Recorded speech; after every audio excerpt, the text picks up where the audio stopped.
So, hallo liebe Zuckerfreunde und willkommen zurück zu einer neuen, weiteren Folge von Dragon Quest 11.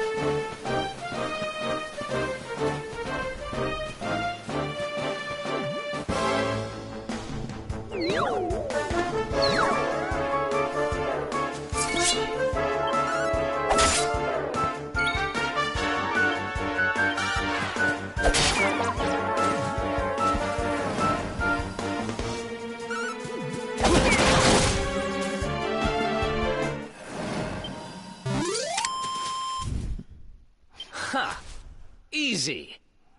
So, wir erhalten 12 Erfahrungspunkte und 16 Goldmünzen. Und eine Schatztruhe, oh, sehr schön.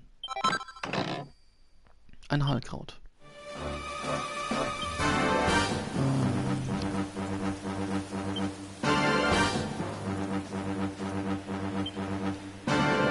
So, okay.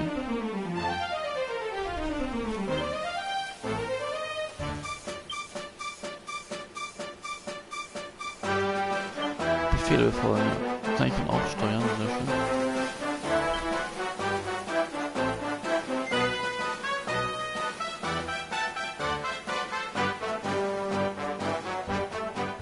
Nein.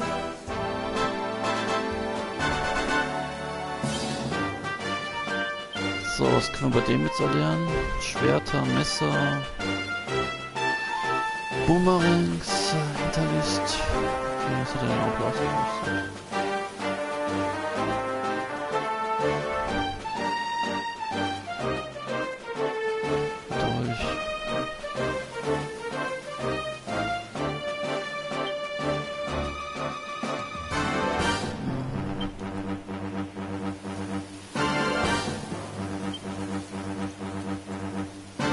Steuert die Kraft von Angriffen mit Messer.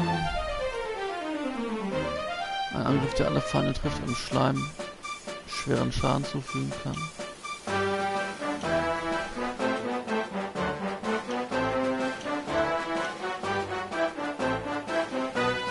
Lass mal den hier, würde ich sagen. Ja.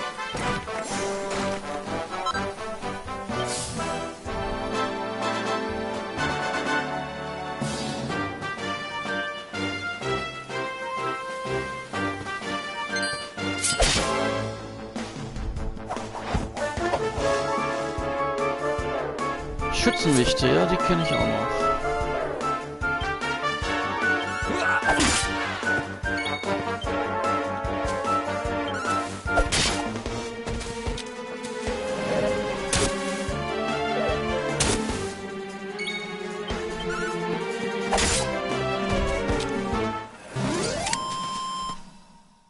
Another one bites the dust. So, 20 Erfahrungspunkte, 16 Goldmünzen, das ist sehr schön.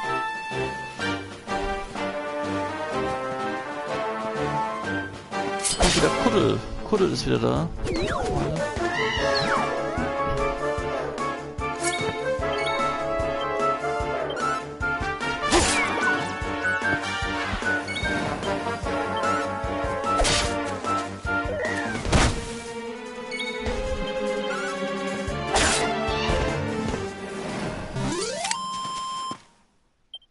Ha! Easy. So, 14 Erfahrungspunkte, 18 Goldmünzen bekommen wir, sehr schön.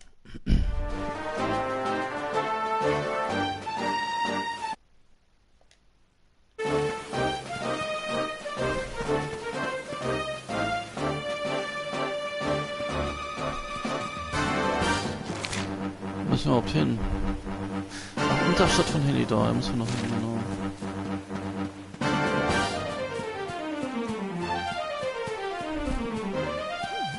Wir nehmen natürlich erstmal jeden Kampf mit, den wir hier haben. Wir sind auch sehr.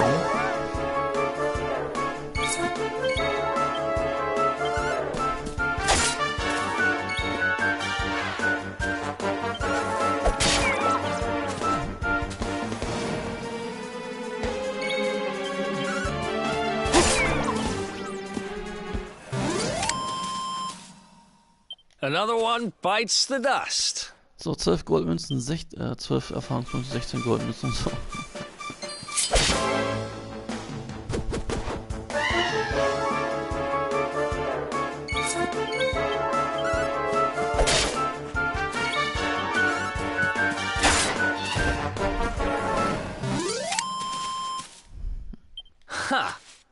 Easy.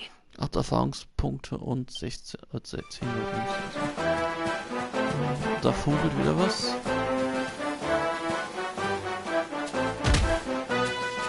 Oh. Cool. Eine Handvoll Brombeeren. Okay. Eine Flatterfeder. Was ist das? Und nochmal eine Handvoll Brombeeren. Okay.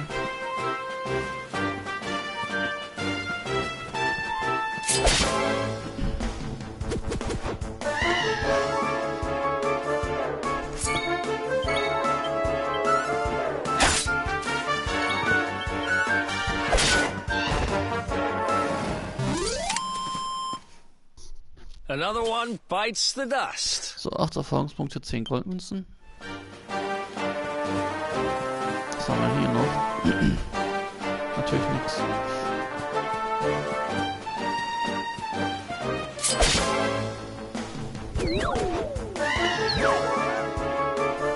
Ach cool, da bringt ja sein Freund mit. Die Pflanze.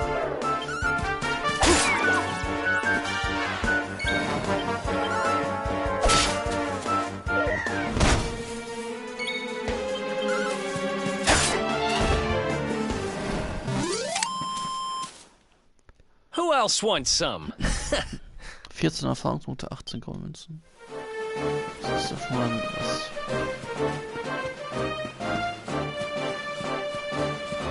Oh, hier hinten funkelt wieder was? Ach, sehr schön. Alles, was funkelt, heben wir auf. Oh, ein Geist wieder.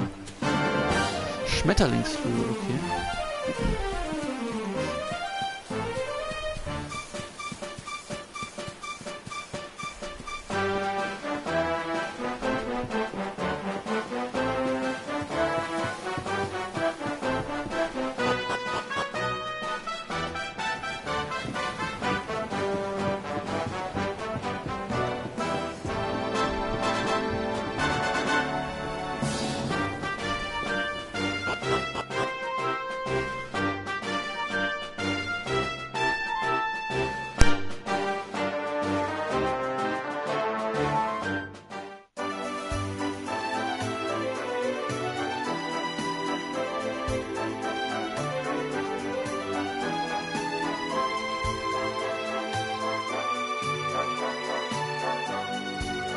Welcome to downtown Heliodor, home to rogues, ruffians, and all my other favorite kinds of people.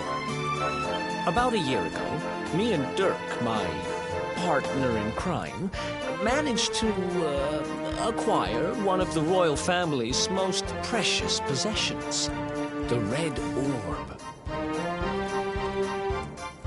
They got wise and pulled me in eventually, but not before we'd stashed it somewhere safe so we could pick it up later.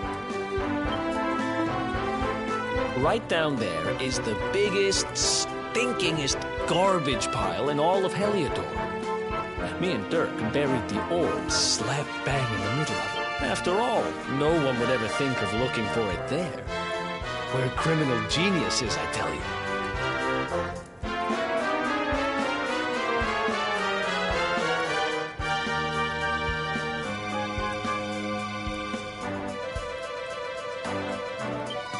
Time to go liberate that loot. To the garbage pile.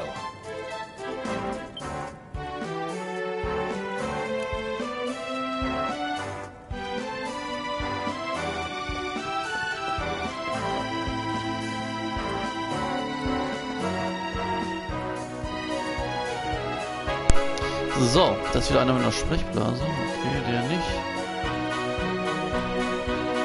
Was hat er denn hier anzubieten? Willkommen in meinem Etablissement.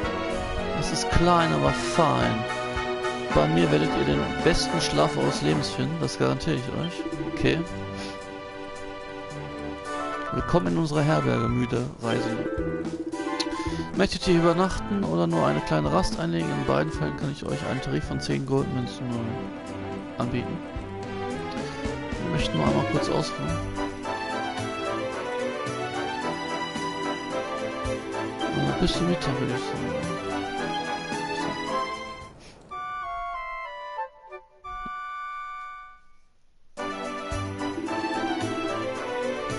Ihr habt hoffentlich gut geschlafen, beehrt uns jederzeit wieder.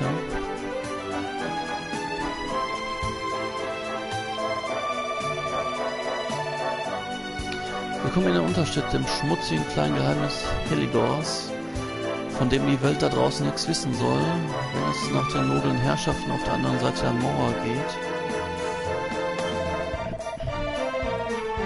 Ihr seid nicht von hier, oder? Nun, wenn ihr keinen triftigen Grund habt zu bleiben, würde ich von hier verschwinden. Was habt ihr gesagt? Ihr sucht nach Müllhalde? Na, wenn es um Abfall geht, seid ihr im richtigen Viertel der Stadt gelandet. Ein riesiger Haufen davon liegt genau in der Mitte. Dann sollten wir gleich mal dahin gehen. Was gibt's denn hier? Okay. Eine trostlose Wohnung. Noch jemand im Bett, okay. Ja.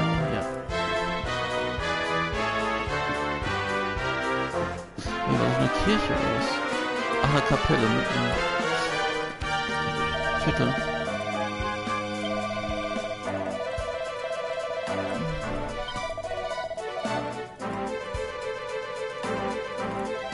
Weissagung.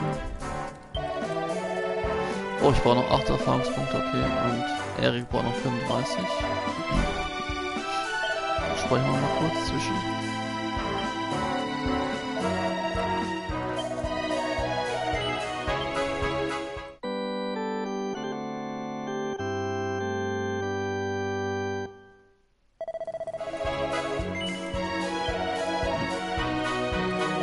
Nein, tschüss.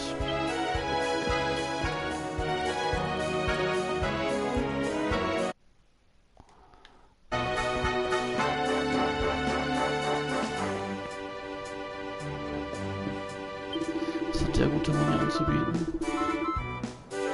Hallo, sag mal, seid ihr auch gut ausgerüstet, was Schwerter angeht? Seid ihr bis an die Zähne mit Klingen bestückt? Die Welt da draußen ist ganz schön gefährlich, es zahlt sich aus, gut vorbereitet zu sein. Na dann.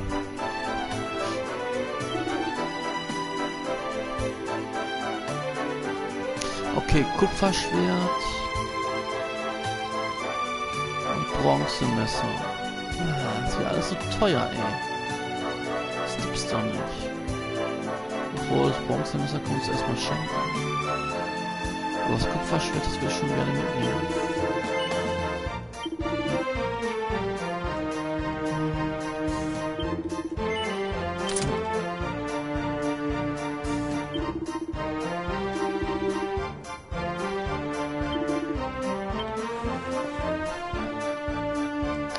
Okay. Jetzt können wir erstmal Erik zurückgeben.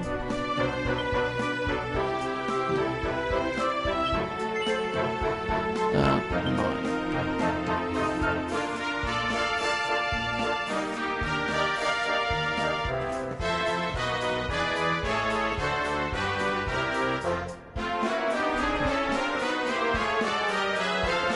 Das sind Gegenstände, brauche ich nicht. Taverne, was ist das?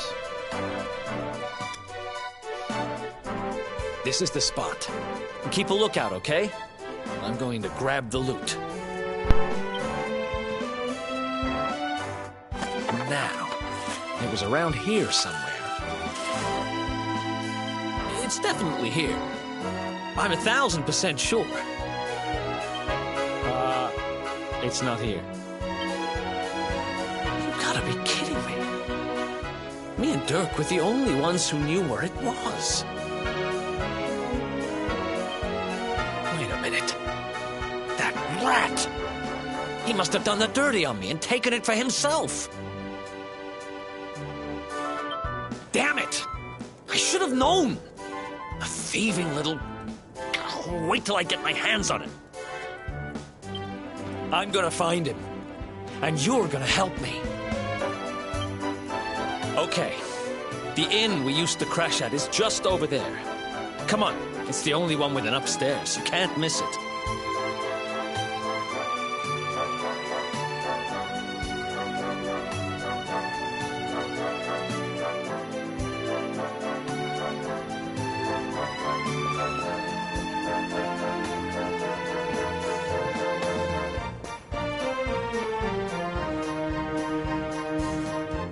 Ach, der gute Mann, den kennen wir auch, unser Rüstungshändler. Glaubt mir, irgendwo werdet ihr Rüstung preiswerter bekommen als hier. Funkelnagelneue Ware zu Schleuderpreisen. Besser und günstiger geht's nicht. So. Ach, wir haben ja nichts mehr zu. Okay, Lederhut könnt ihr. Kurze Hose. Lederhaar. Ja, wir müssen gleich noch ein bisschen Kasse machen, würde ich sagen.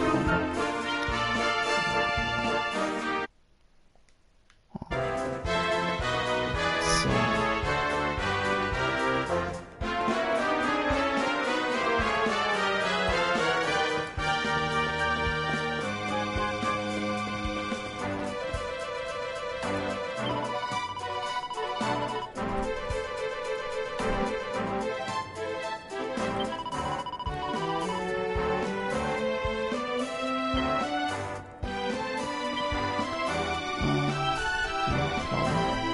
Damn it! Diese Ratte Dietrich muss mich reinlegen und sich die Beute selbst übernehmen müssen. Wir finden, im östlichen Teil der Stadt gibt es eine Schenke, in der wir oft waren. Okay.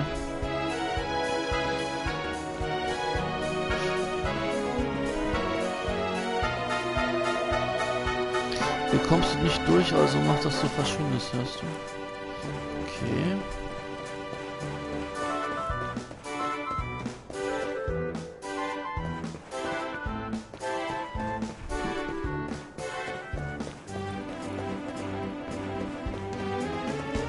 Was ist hier?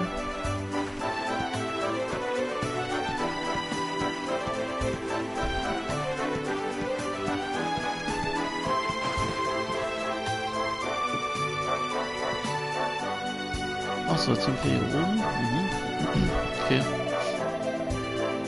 Willst du hier lang? Tut mir leid, aber im Moment geht das leider nicht.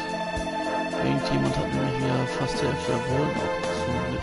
Letzten Endes wird jemand die Brücke reparieren, aber es kann ein Weilchen dauern, fürchte ich. Tja. Ja, dann. Oh ne, komm, wir können auch nicht runterspringen. Okay. Klettern wir halt wieder runter. Ah, sehr schön. So geht's schneller.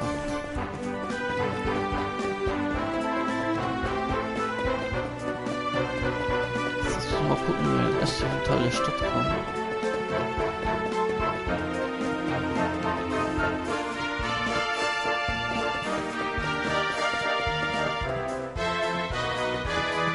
So.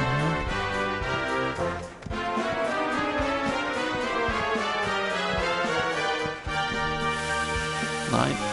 Sollte ich nicht, okay. Dann nochmal von vorne.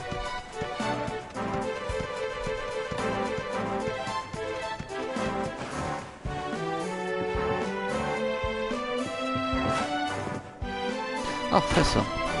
Sehr schön. Ach, 12 Goldmünzen. Ist doch schön.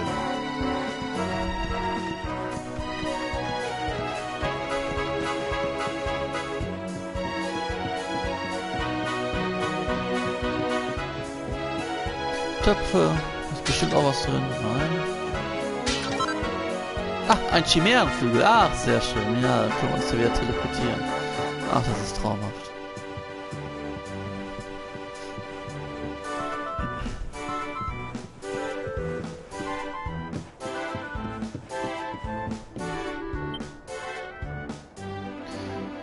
Wer über die Planken links geht, ist nachher selber schuld. Bleibt nah an der Mauer dran. Okay.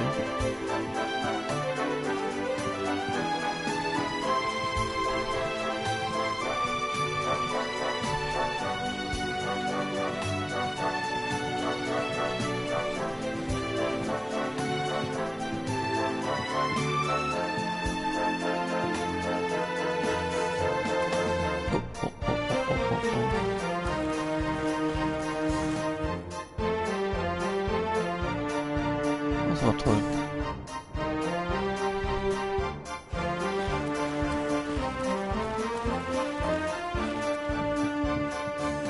Da sind wir auf der anderen Seite, okay. Oh, wie bin ich hier gelandet? Wie konnte es nur so weit kommen? Wie komme ich nun wieder aus diesem Schlamassel raus? Hä? Wer seid ihr denn? Wollt ihr was von mir? Wenn nicht, solltet ihr lieber die Fliege machen. Ich Ich habe schon genug um die Ohren, nur dass du mir auf die Nerven gehst. Du bist ein unfreundlicher Mensch.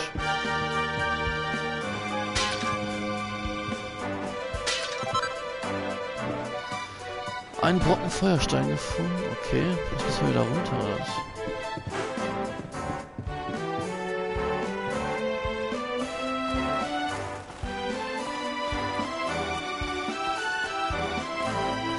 Das ist eine Schatzkiste.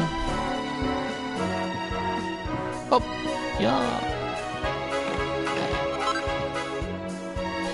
Ein Eschenburger Groschen gefunden, okay. Sind wir wieder unten?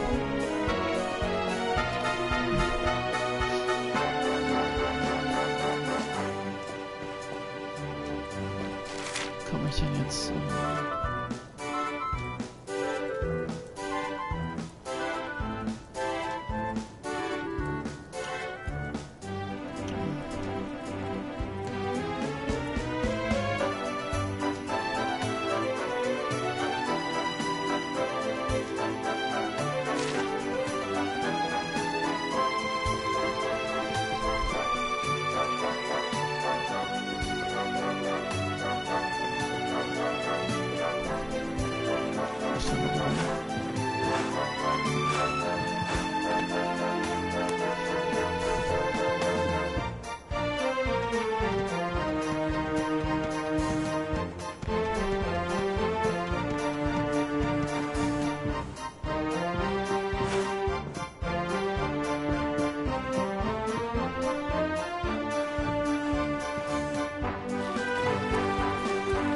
Oh, eine Schatztruhe gefunden. Auch sehr schön.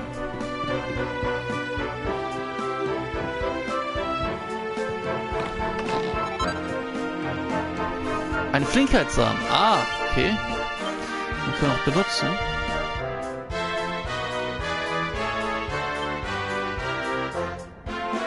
Ja, wo ist er jetzt? Da ist eine Stadt.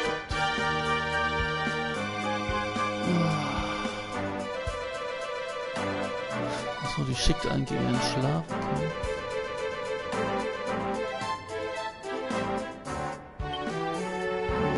Ausrüsten würde ich sagen.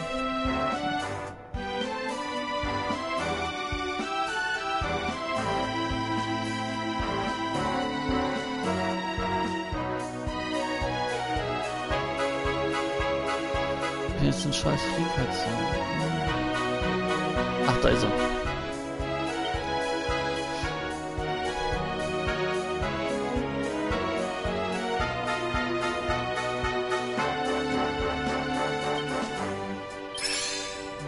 Oben 2 Flinkheit gesteigert, okay.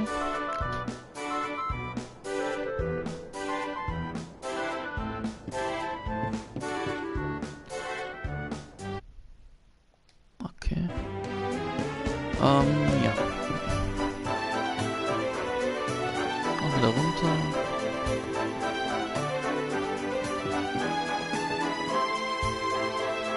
Da waren wir doch schon.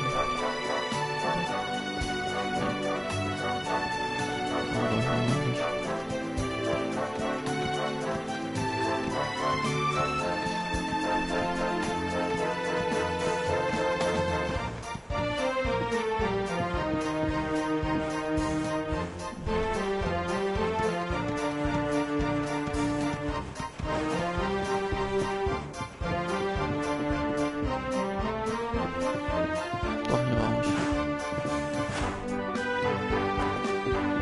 Die Abkürzung.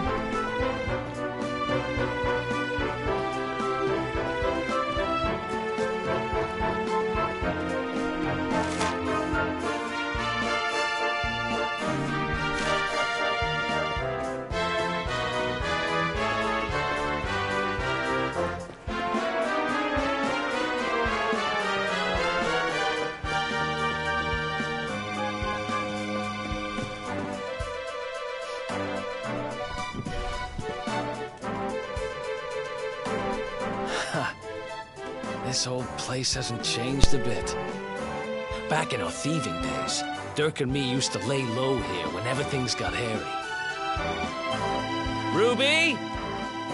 Ruby, you there? It's me, Eric. There's something I need to ask you.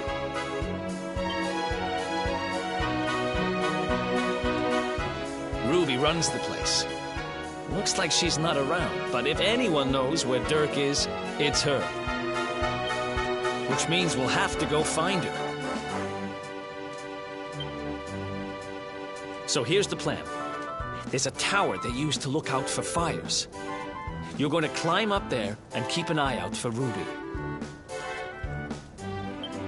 I'll check a couple of other spots. Don't worry, you can't miss her. She's the only redhead in town.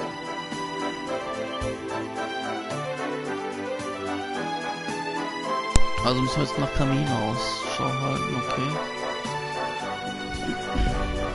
Eine mit roten Haaren.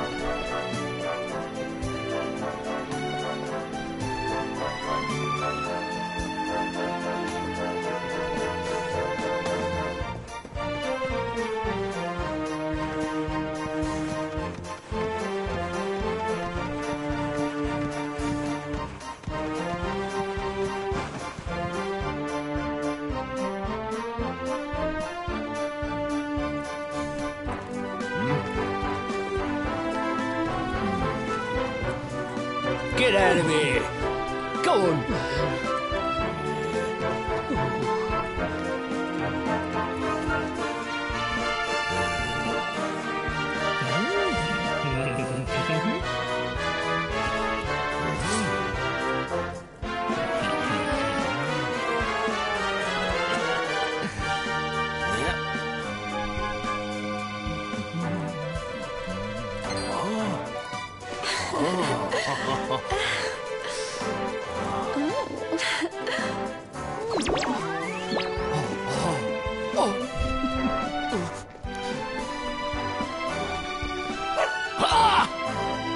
Good dog. Good doggy. Stay.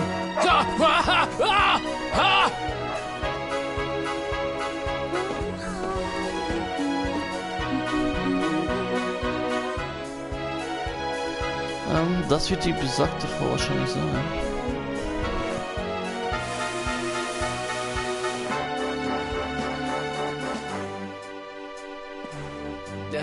Can't find Ruby anywhere. How about you? You saw her heading back to the inn? Great! Let's head over there and find out what she knows.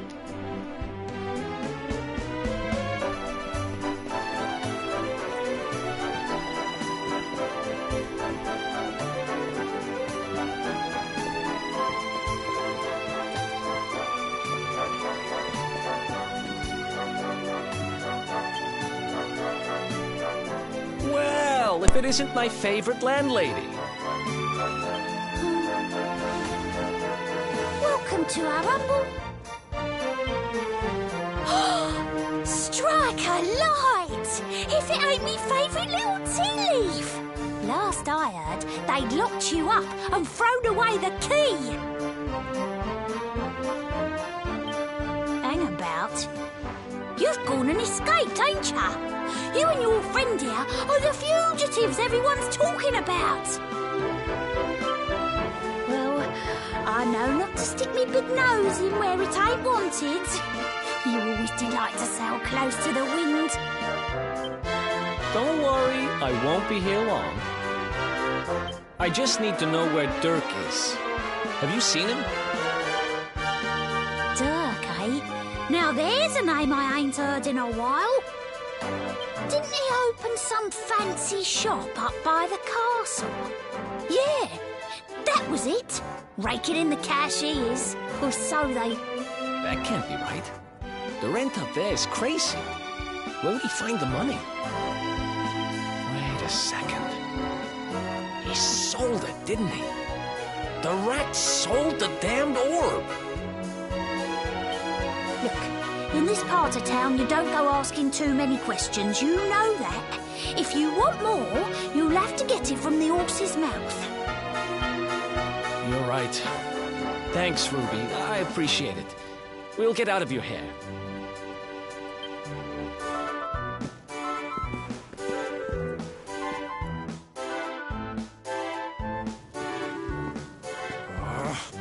That no-good traitor?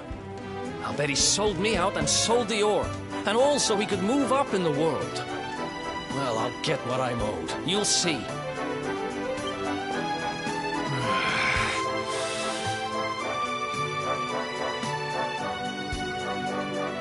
But we'll need to get past that sentry if we're gonna head uptown and find him.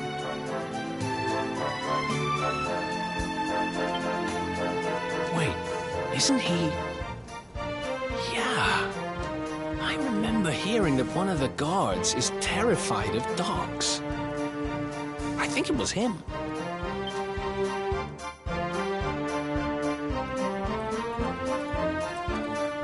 So, wo bekommen wir jetzt einen Hund her? Ist die Frage.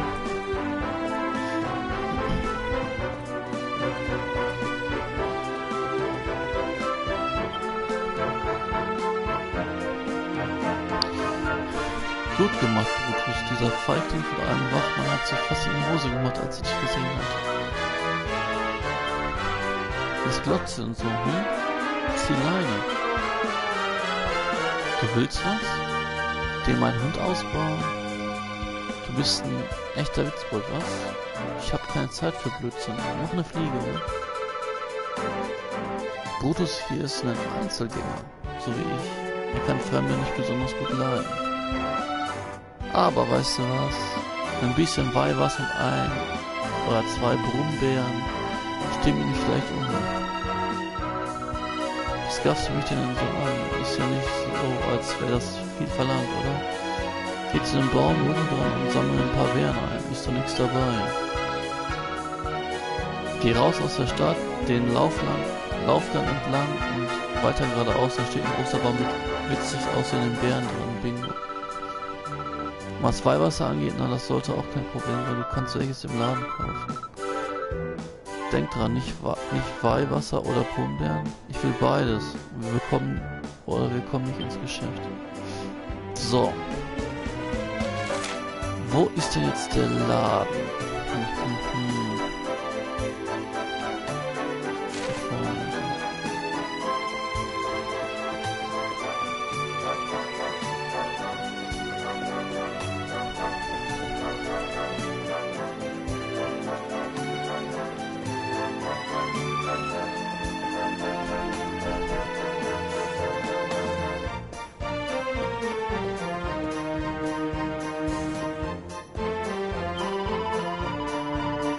Willkommen, willkommen.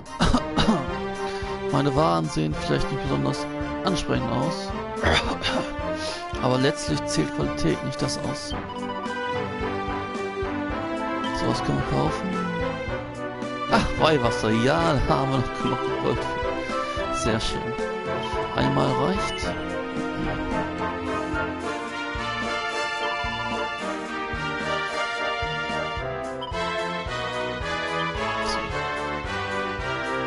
Nein, wir möchten jetzt mal eine gute Frage.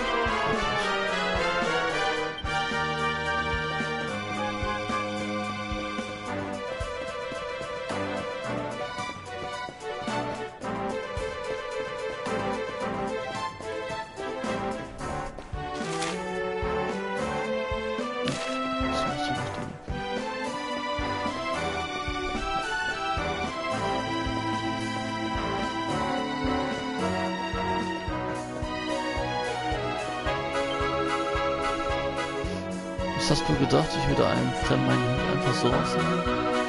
Nee, da muss schon etwas für mich rausspringen. So laufen die Dinge hier, also besorgt mir Weihwasser und ein paar Brumbeeren, dann sehen wir weiter. Dem Mädchen Brumbeeren und das Weihwasser geben, ja. Dann lass mal sehen, yep, scheint alles da zu sein. Mann, du hast die Sachen tatsächlich besorgt. Hier, Brutus, deine Leibspeise, Brumbeeren. Die teilen wir uns, okay? Puff. Die sind lecker, was? So, dann wollen wir dich mal zum Weihwasser hier besprenkeln, okay, und los geht's.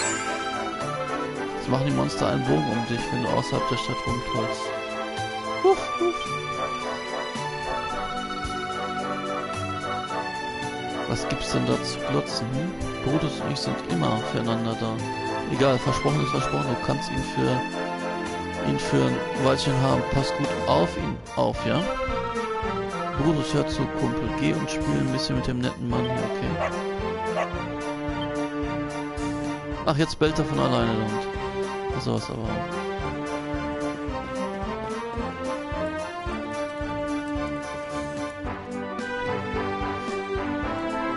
Halt!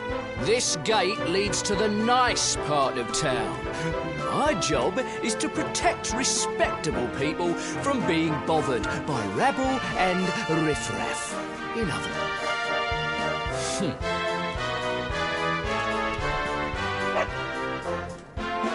Ah! No! No! Not the dog! Anything but that!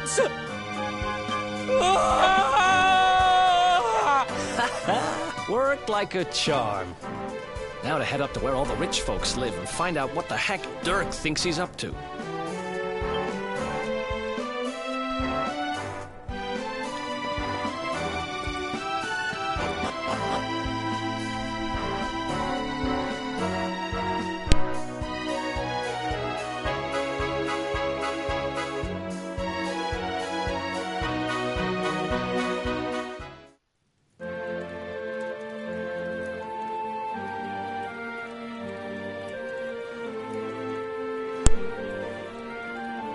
So.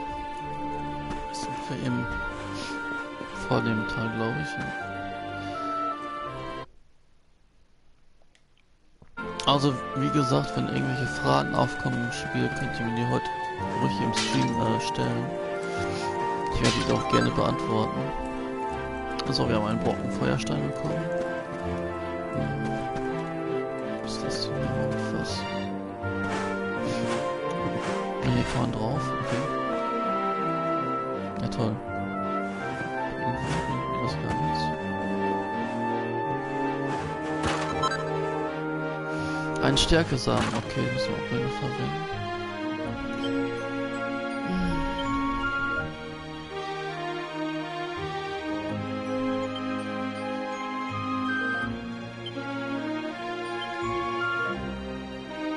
Auf Marty erstmal ein bisschen mehr Stärke. Okay.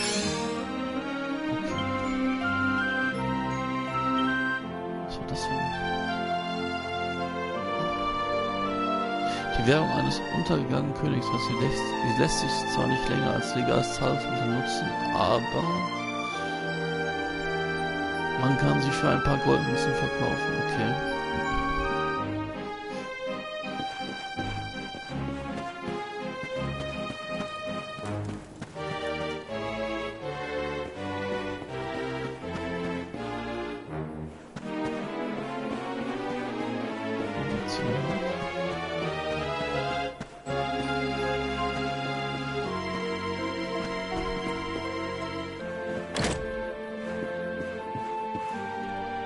So, hier liegt noch ein Apfel auf dem Tisch. Ist das eine Pulle Wein? Okay. Käse, Brot. Ja, sehr schön. Ein Topf wird gekocht.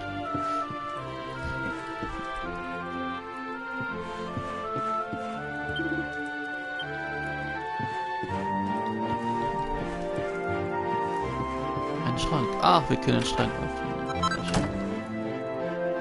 Ein paar Netzstrümpfe. Ich glaube, die brauche ich noch nicht.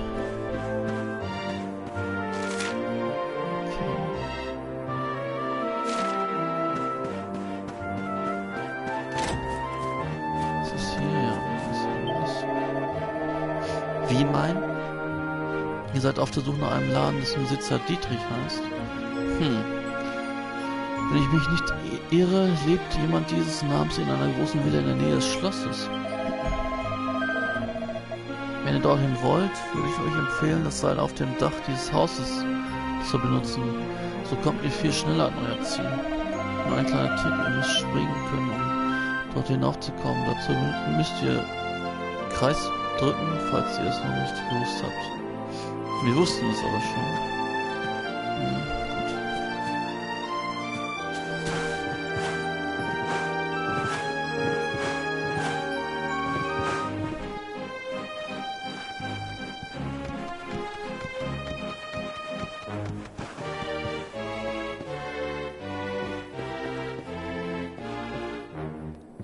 So.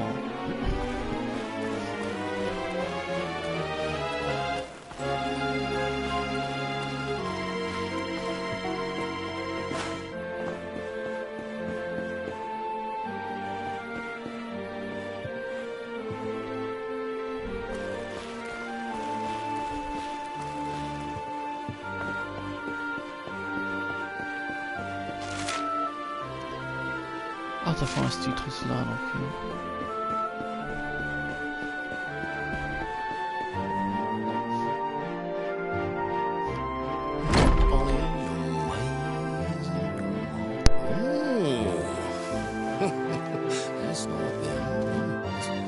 Wow, nice place you got here.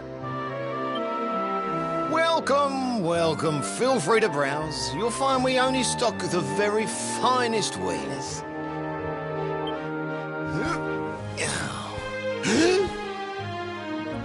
That's good, because I'm looking for something very special indeed. Eric! Long time no see, old pal.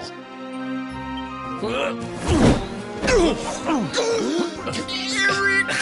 My brother, my compadre, my partner in crime!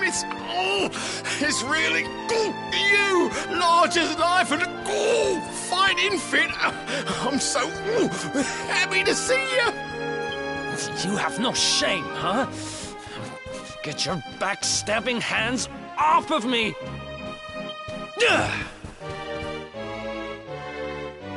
You always were full of it, Dirk. But this really takes the cake. Admit it.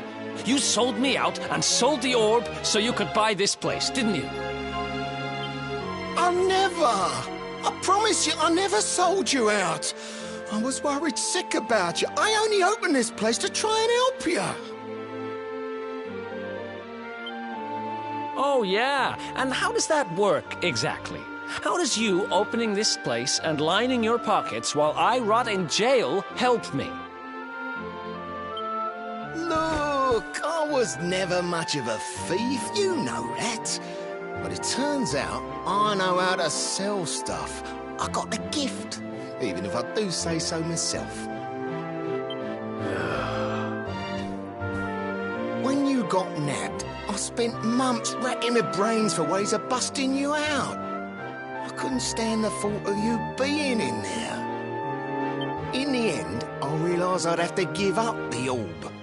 I took it to the king, told him I found it somewhere, and pocketed the reward.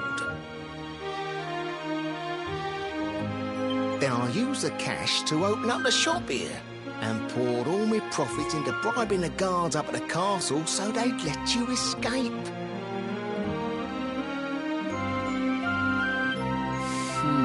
Now that you mention it, I did think it was weird they never tossed my cell the whole time I was digging that hole. Exactly. I was paying them to turn a blind eye, weren't I?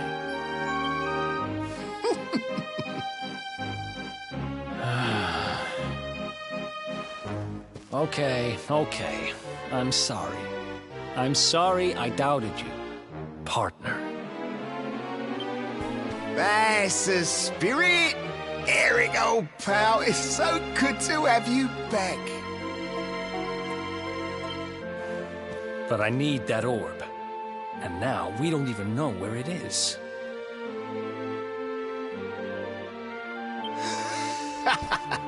Oh, yes, we do.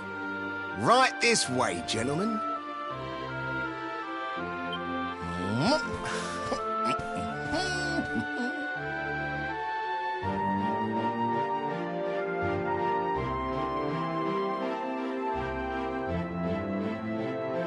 So. So, jetzt sehen wir wieder. Kritiker. Da. So, where is it? After I handed over the orb, I made sure to keep my ears to the ground about where it ended up. I knew it was important to you, see? Well, a little bird tells me that Hendrik and his men took it to the King's Barrow, and it's been under lock and key there ever since. The King's Barrow, huh?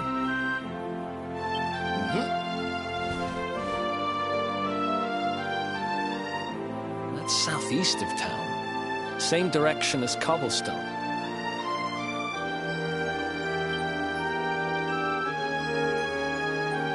which means we can kill 2 birds with 1 stone. You coming, Dirk? A little adventure for old time's sake? Sorry, no can do. I got a shop to run. I'm a married man these days. Married? Wow, you really have changed. Well, you always said you wanted to settle down and maybe go into business someday. I'm happy for you. We'd better get going. Take care, Dirk, and thanks for everything. You too, old pal. Be lucky, eh? And don't you two go doing anything I wouldn't do.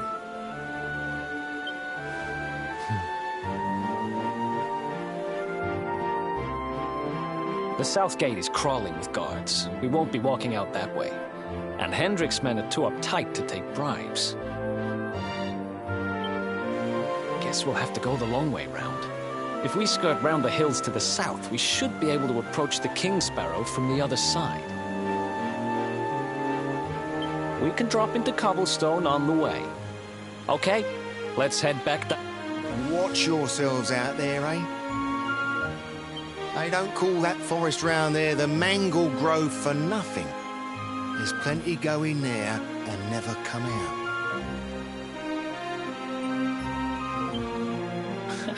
It'll take more than a few kid stories to scare us off. And besides, it's the only way to get there.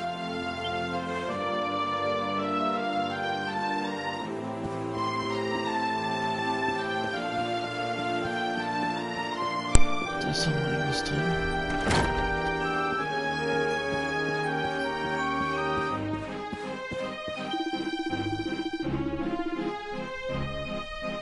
Das wissen wir auch schon.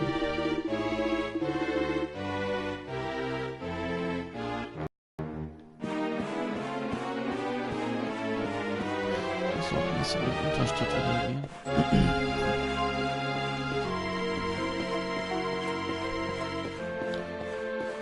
Sind Fässer und Töpfe?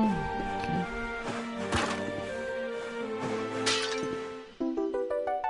Eine Mini-Medaille, okay.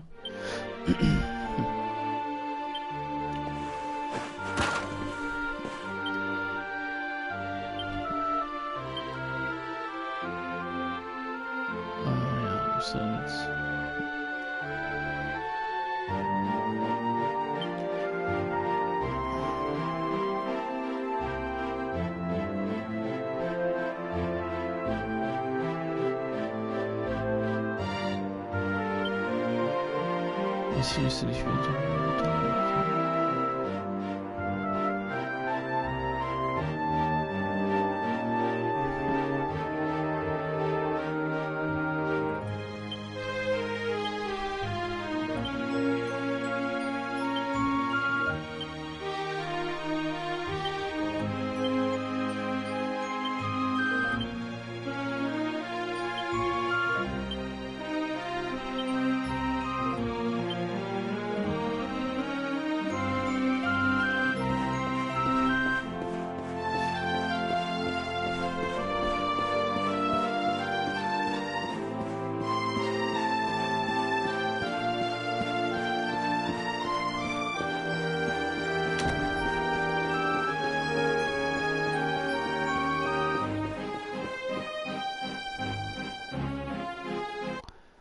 So, okay.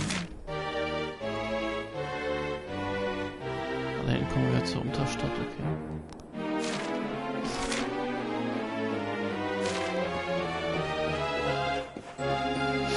Ich muss schon mal die Aufträge nochmal annehmen. Ich habe den weiten Weg nach Helidor nur aus einem Grund auf mich genommen. Ich will die 2 größten Helden der Geschichte hautnah erleben. Ritter Euklas und Ritter Hendrik. Das Problem ist nur, man will mich nicht ins Schloss hineinlassen. Ist das denn zu glauben? Tja, wenn sie schon nicht persönlich treffen kann, muss ich wohl aus Büchern mehr über sie in Erfahrung bringen. Bis ich ihnen eines doch einmal begegne. Wisst ihr, wie ihr euch meine ewige Dankbarkeit verdienen könntet? Helft mir, ein Buch über die Heldentaten dieser 2 fantastischen Ritter zu finden. Okay. Oh, danke.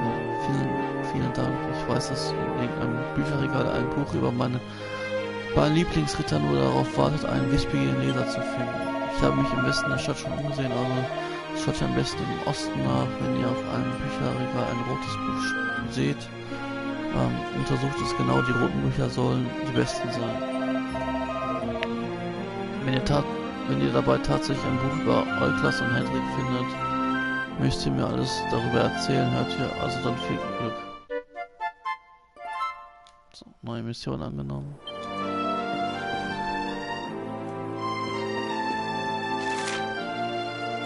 Da unten ist auch noch eine kleine Mission für uns. Da ist er noch. Meine Amelia sitzt auf dem Dach fest, sie kommt nicht mehr runter.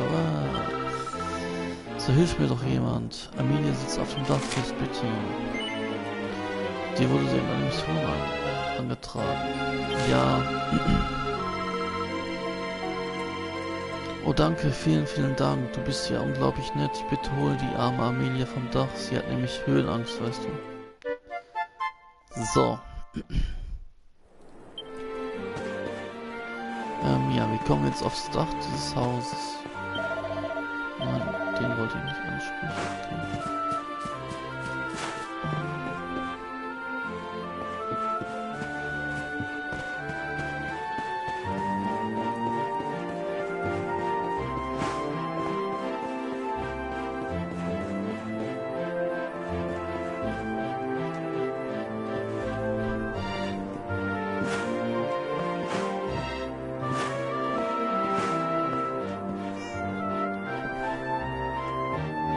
War doch die Katze.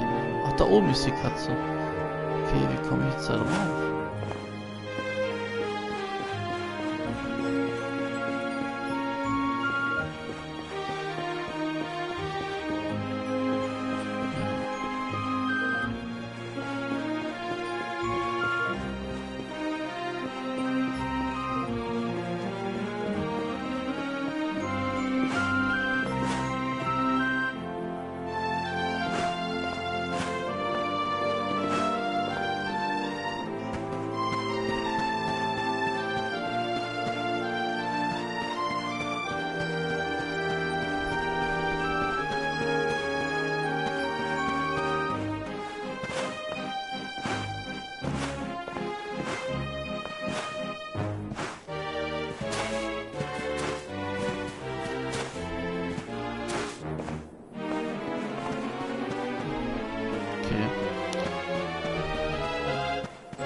Okay, lass mal die Katze erstmal sagen, gehen wir lieber weiter.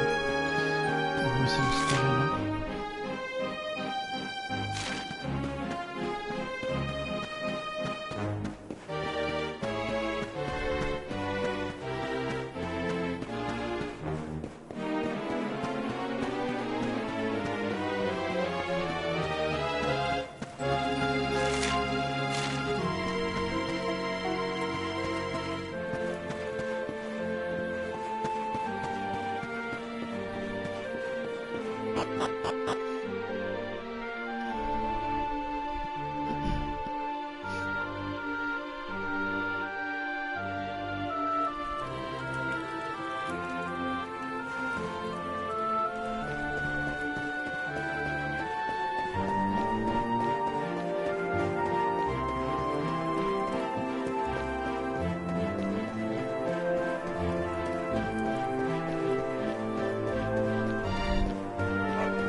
Natürlich wollen wir das fortsetzen.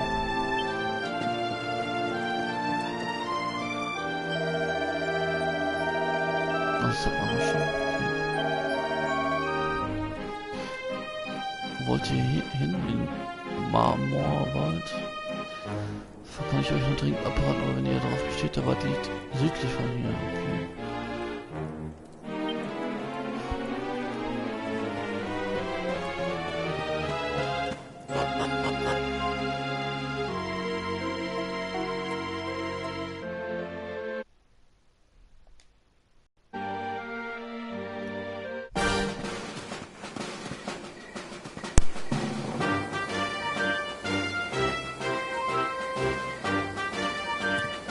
Any sign of them?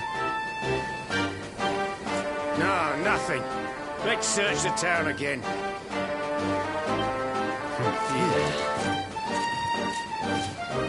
Look at all those lights. They're pretty keen to find us, huh?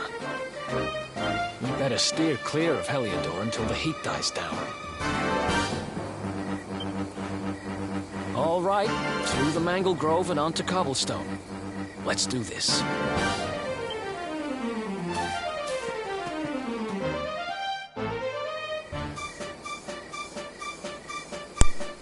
So, jetzt gehen wir noch nach Kiesling.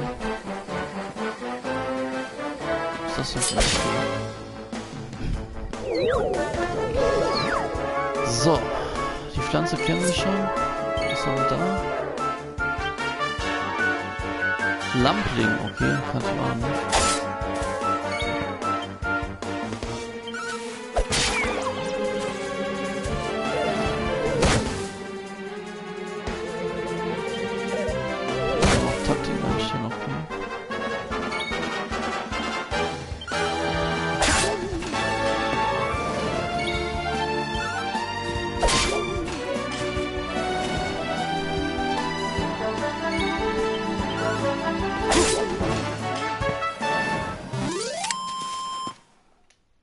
Ha! Easy! 33 Erfahrungspunkte, 29 Goldmünzen, sehr schön. Und wir haben Stufe 6 mit Marty erreicht, sehr schön. Und ich erhalte 2 Talentpunkte. Ja, möchte ich mal gucken, ob ich die noch verwenden kann.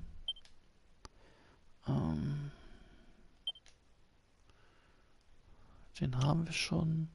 6, 4, okay. Haben wir hier irgendwas? 8 Punkte. Ach du Scheiße. Schwertkampf. Ach, ist noch gesperrt, okay. Da können wir noch gar nichts machen. Und wir bekommen eine Schatztruhe. Eine Ole-Feole, okay. So, wir müssen jetzt da runter. Nee, okay.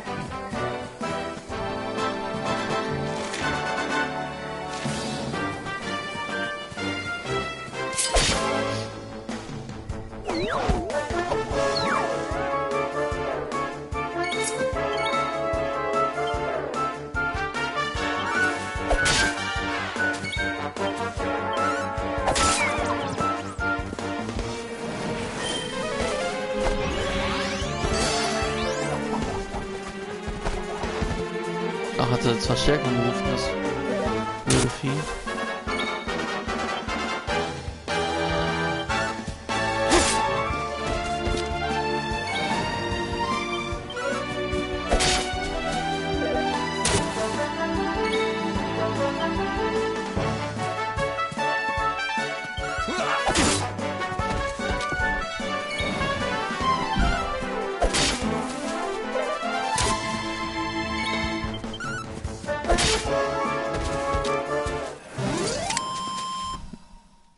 Who else wants some?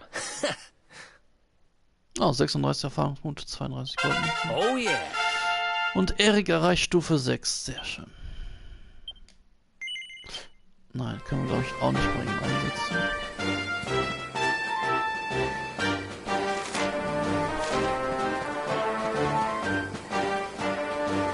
Funkelt hier irgendwas? Ich sehe jetzt nichts.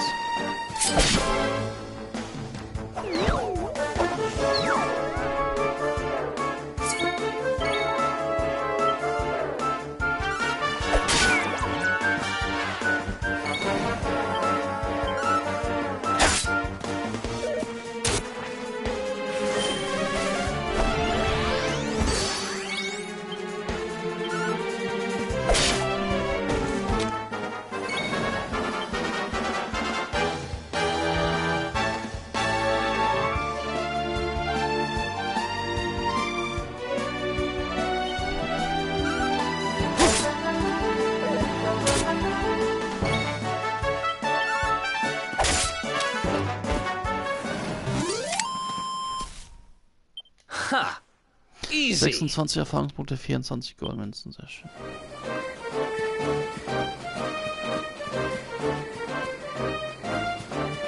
Das ist auch so ein kleines...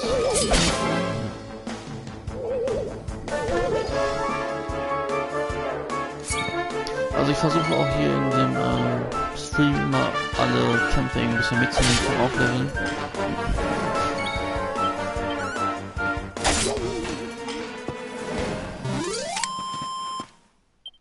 Another one bites the 18 dust. Erfahrungspunkte, 14 Goldmünzen, sehr schön.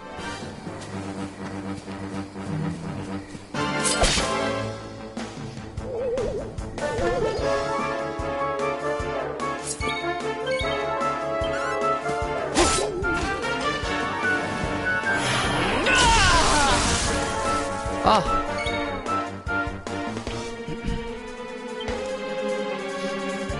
Wie ging das denn jetzt so? Zaubern, ne?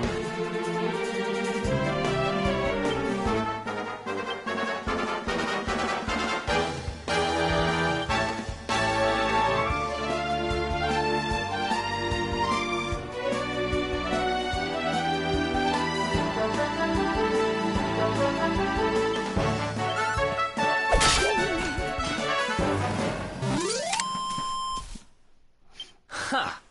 Easy. Wir hatten doch mal irgendwie so was bekommen.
Koop-Kräfte. Ah, jetzt können wir das machen. Ah, sehr schön.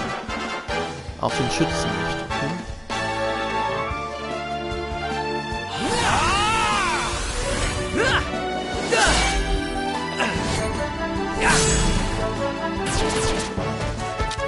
Ho! Zweimal 25 Schaden gemacht. Ey, wie geil ist das denn? Eine tolle Animation dabei. Ach, sehr schön. So, 26 Erfahrungspunkte, 24 Goldmünzen.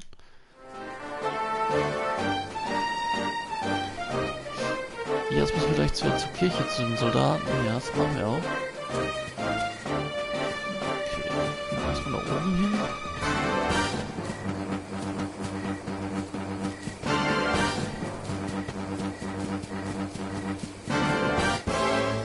Ah, das hab ich vergessen.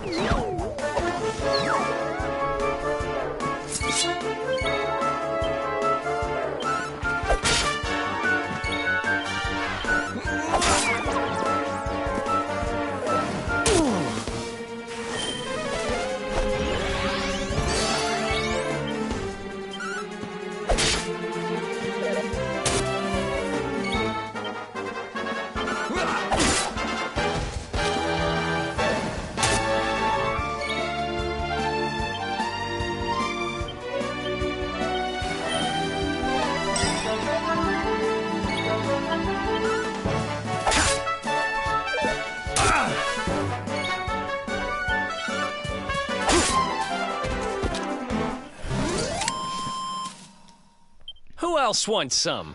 26 Erfahrungspunkte, 24 Goldmünzen. Das hört sich gut an.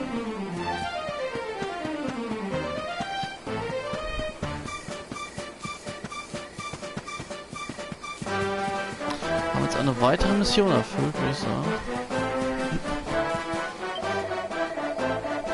Halt! Sagt nichts. Ein so erfahrener Recke wie ich erkennt das Lächeln eines Mannes, der seine erste Koop-Kraft eingesetzt hat. auf einen Kilometer Entfernung. Das Funkeln in euren Augen, der federnde Gang, das zufriedene Strahlen. Oh ja, ihr habt eure erste Koop-Kraft grandios eingesetzt. Ihr könnt mächtig stolz auf euch sein. Zusammen mit einem getreuen Mitstreiter die erste Koop-Kraft einzusetzen, ist ein glorreicher Tag für jeden aufstrebenden Krieger. Und fühlt es sich nicht einfach unglaublich an? Ja, die Koop-Kräfte sind einfach das Größte. Ich muss auch gestehen, dass ich durchaus stolz darauf bin, euch die Augen für dieses Wunder geöffnet zu haben. Hier, das ist für euch, betrachtet es als kleines Andenken an diesen magischen Augenblick. Wir erhalten eine Goldkette. Und nicht vergessen, es gibt noch viele weitere Koop-Kräfte, die entdeckt werden wollen. Die unzähligen Möglichkeiten, Zauber und Fähigkeiten zu kombinieren, verblüffen selbst mich immer wieder. Und wenn ihr glaubt, Koop-Kräfte seien immer nur eine Angelegenheit für zwei Personen, dann irrt ihr euch gewaltig.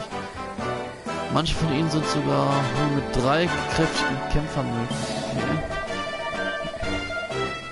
Kurz gesagt, je mehr Zauber und Fähigkeiten ihr gemeistert habt, je mehr Gefährten ihr kennt, desto mehr Koop-Kräfte werden sich euch erschließen. Das beweist doch nur einmal mehr, dass man nicht alles im Leben allein bewerkstelligen kann. Nein, es gibt Zeiten, in denen es sich wirklich lohnt, mit anderen zusammenzuarbeiten. So, Mission bravös bewältigt. Freut mich doch.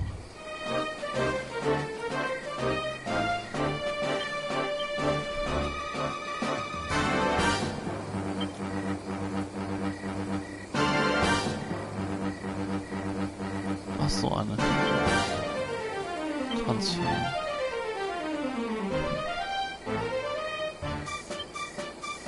Also glaube ich mal Erik. Ja. Sehr schön.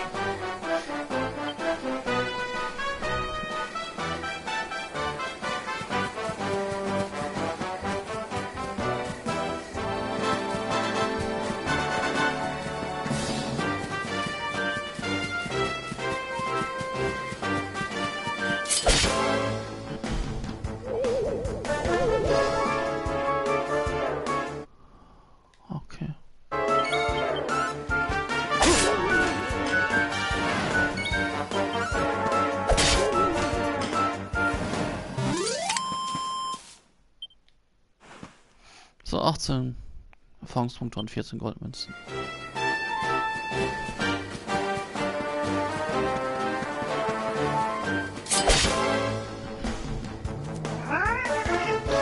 Ein Säbelzahnkätzchen, das kenne ich auch noch nicht. Okay. Das ist toll herum. Okay.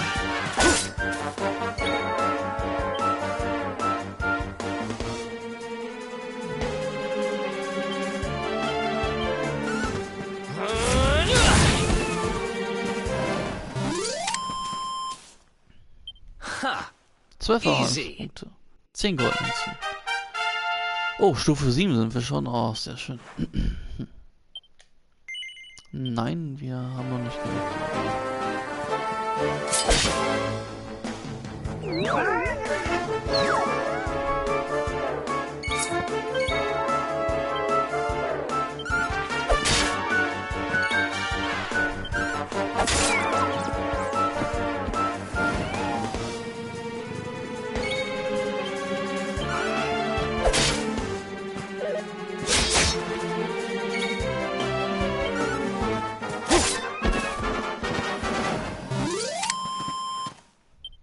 Who else wants some?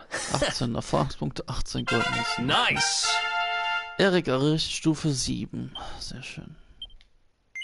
Können wir bei ihm jetzt irgendwas machen? Also hier können wir, glaube ich, bei mir noch gar nichts, meine ich. 6. Ach, 4.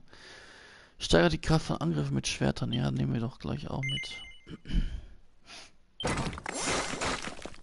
Sehr schön.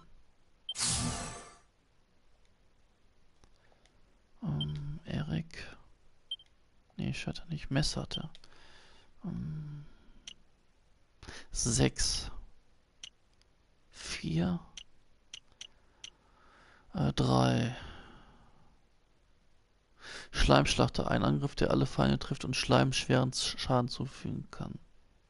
Nehmen wir auch erstmal den.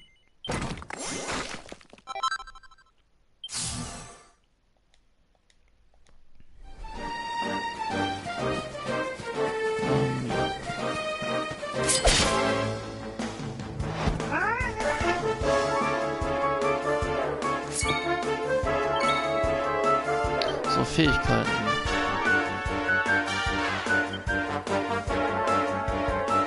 Ach. Ich muss erst mit Bumerang, okay.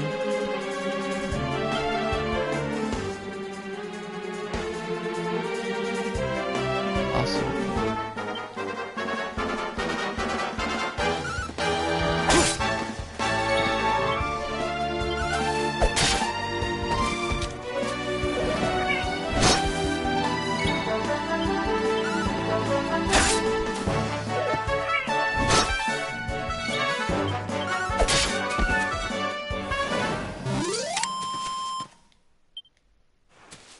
So, 22 Erfahrungspunkte und 18 Goldmünzen. Und eine Schatztruhe bekommen wir auch. Oh, ein Lederhut. Können wir auch benutzen.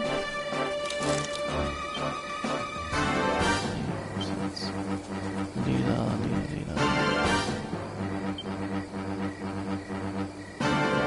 Okay, die können wir nicht ausrüsten, also nur bei Frauen. Sicher. Wird bei mir nichts bringen. Ja, hier bei Erik. Auf jeden Fall bei Erik.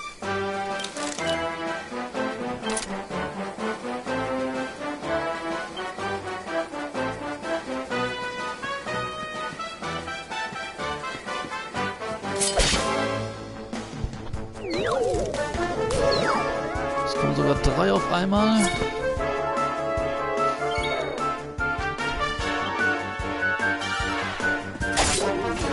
Schon mal weg.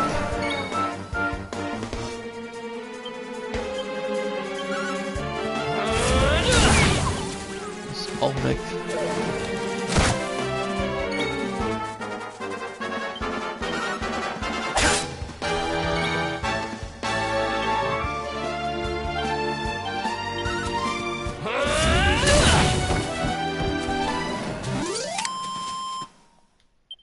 Ha! Easy. 26 Erfahrungspunkte, 24 Goldmünzen.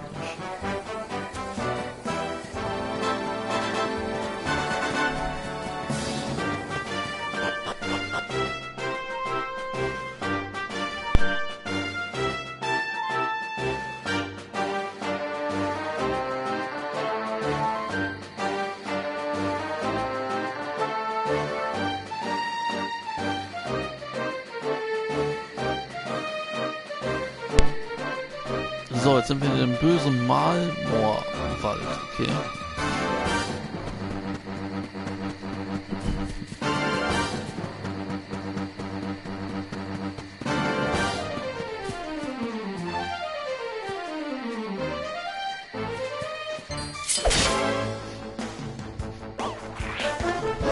Ein Tanzteufel, ja, den kennen wir noch.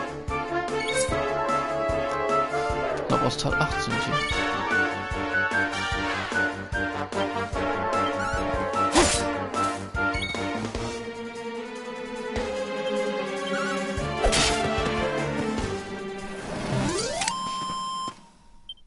Who else wants some?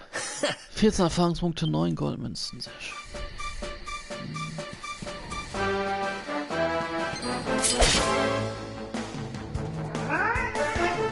Eine Gruppe Säbelzahnkätzchen.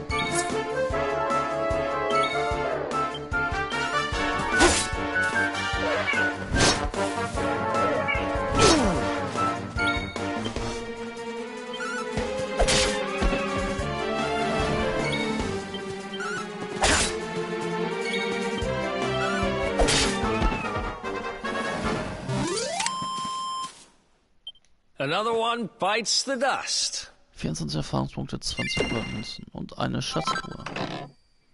Was? Monsterleder, okay. Wo müssen wir jetzt überhaupt hin?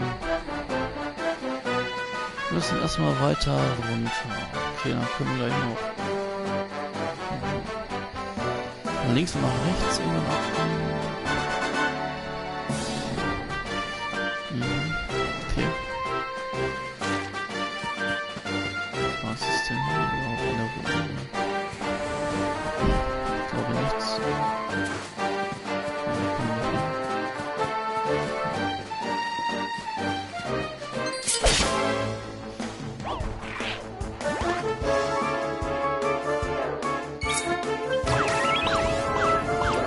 Oh, er führt einen heißen Tanz aus. Das heißt nichts Gutes.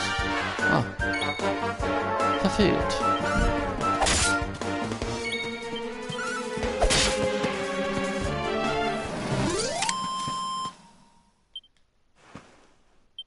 So, 14 Erfahrungspunkte. Für Siege mindestens 50 Kämpfe, okay. Haben wir so ein Ingame Trophy oder Ingame Erfolg freigeschaltet. Ingame Belohnung.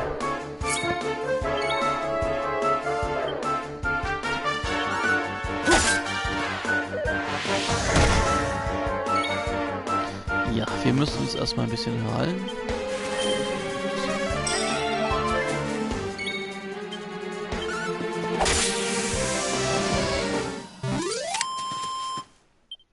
Another one bites So, the 20 dust. Erfahrungspunkte, 8 Goldmünzen, sehr schön.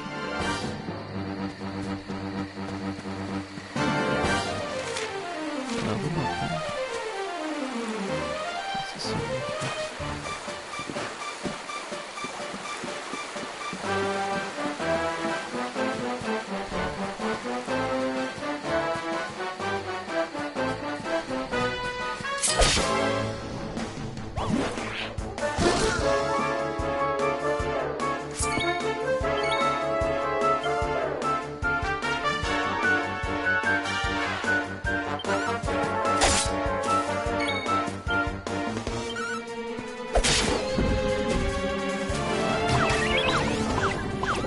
Und passiert nichts passiert.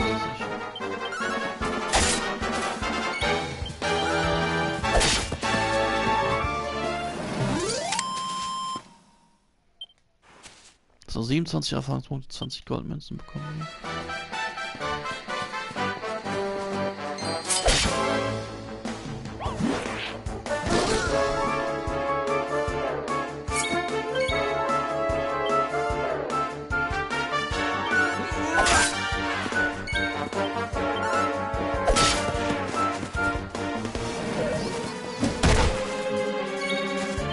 Das ist jetzt nicht die Menge, die er abgezogen hat. 2 Schadenspunkte. Okay.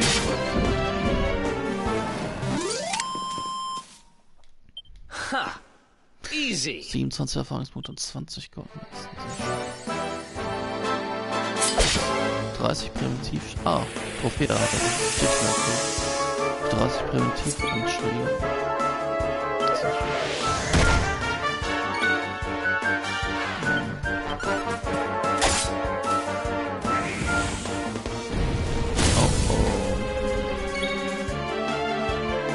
Der war böse.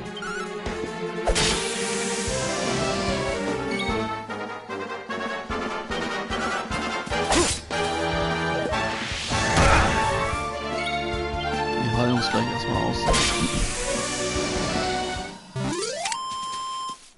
So, Smog Another one besiegt, bites 40 the Erfahrungspunkte, 16 Goldmünzen.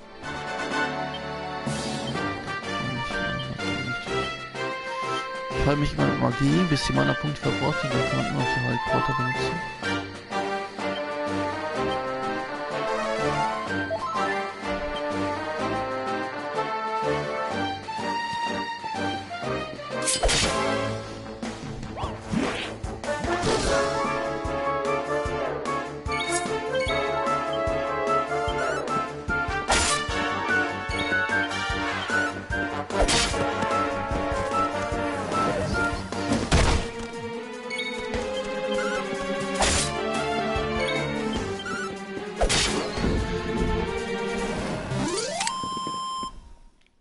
Who else wants some? 27 Erfahrungspunkte, 20 Gold. So. Das Vieh machen wir auch noch.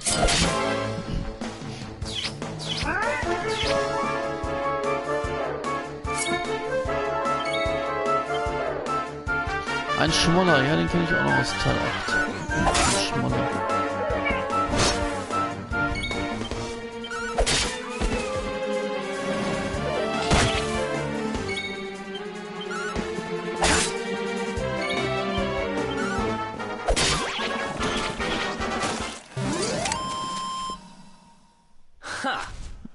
easy.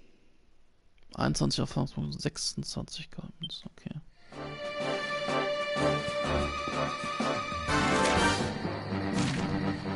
Erstmal hier hoch, gucken, was hier ist.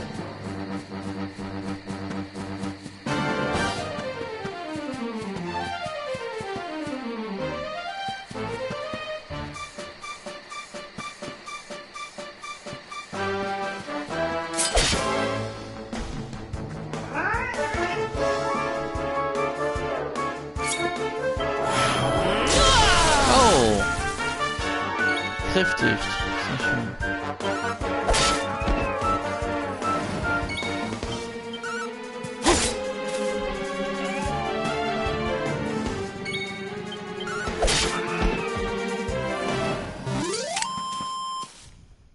Another one bites the 24 dust. Erfahrungspunkte und 20 Goldmünzen. Marty erreicht Stufe 8.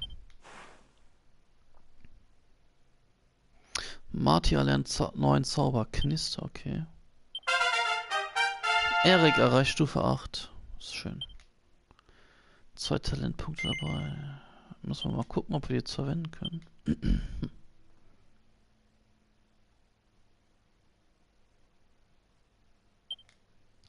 Unten brauchen wir 8. Hier brauchen wir 6. 10. Boah. Okay. Erik braucht beim Messer 6 und 4. Ah, das können wir schon mal machen mit 4.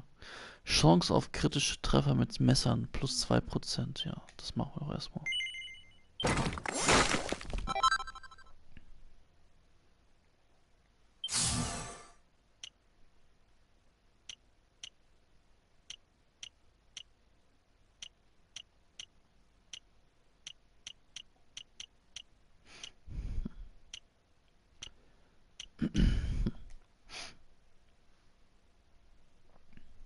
Was ist denn bei Hinterlist? Da brauchen wir 8. Stiehlt einem Feind Gegenstände. Okay.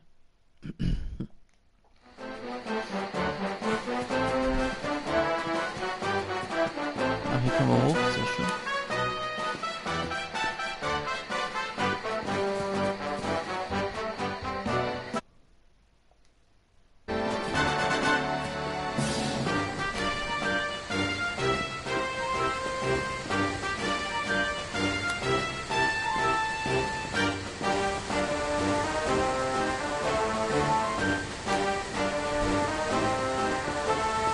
So, sind wir hier oben. Was gibt's hier? Was können wir hier sammeln? Was hochholz, okay. Vollgas, Gegengefährt und Wegholz. Das war's. Und eine Schatzkiste. Ah, so. Es hat sich doch wieder gelohnt, Freunde. Eine Mini-Medaille.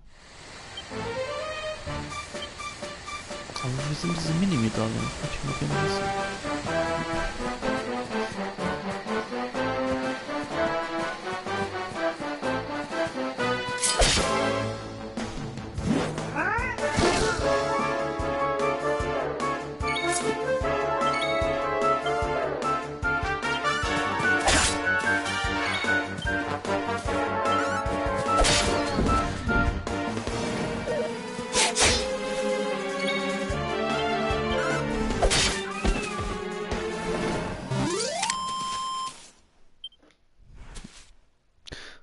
Erfahrungspunkte und 21 Goldmünzen, sehr schön.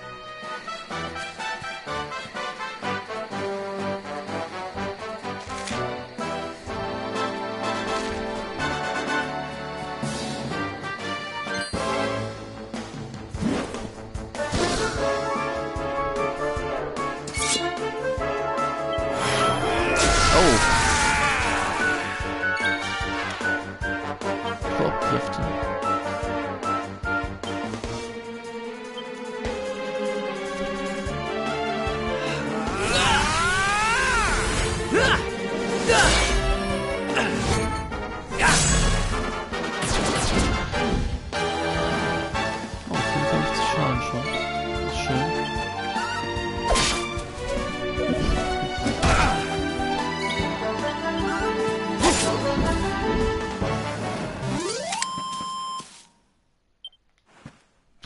So, 26 Erfahrungspunkte, 22 Goldmünzen.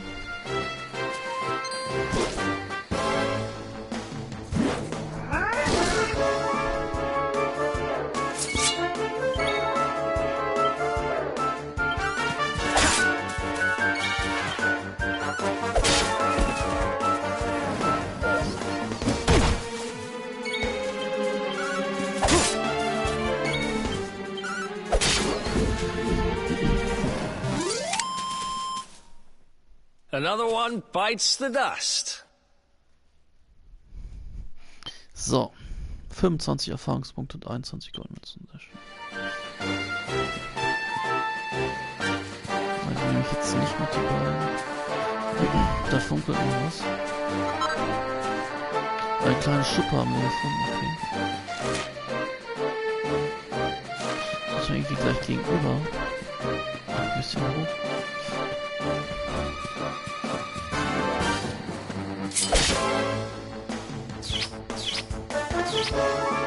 Ach, er will uns küssen, der Schmoller.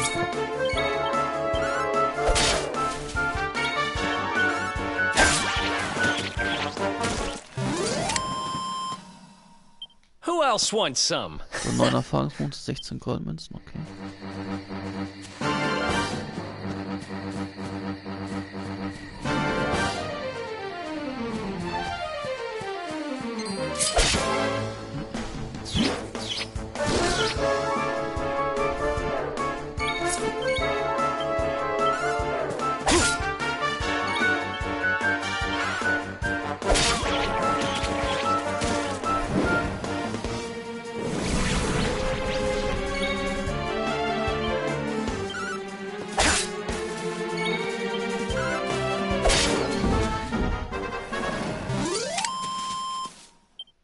Another one bites the 22 dust. Erfahrungspunkte und 27 Goldmünzen.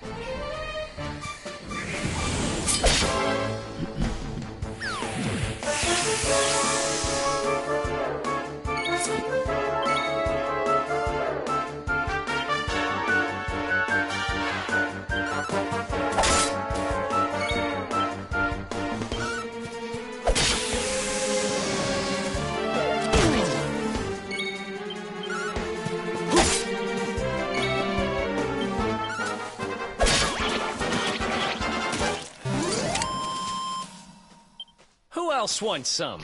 29 Erfahrungspunkte und 24 Goldmünzen, okay.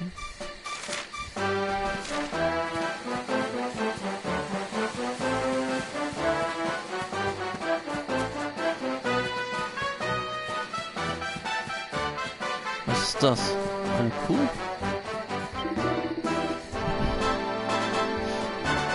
Mal sehen, auf welches Wetter wir uns freuen können. Offenbar werden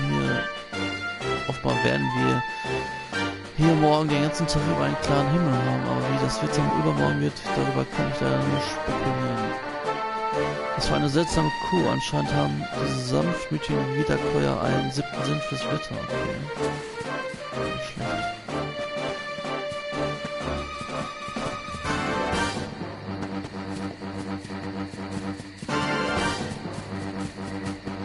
Eine Schatzkiste. Ah, die ist leer? Was soll das denn? Das soll jetzt verarschen, oder nicht? Ah, hier kommen wir, glaube ich, noch gar nicht her. Okay.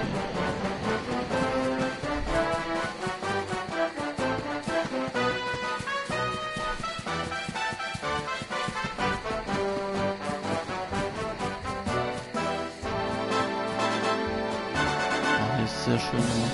Auf jeden Fall, die Landschaften sind schön. Das Charakterdesign ist umwerfend.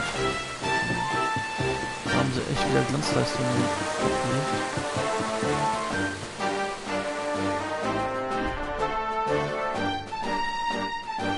Look at that! A campsite!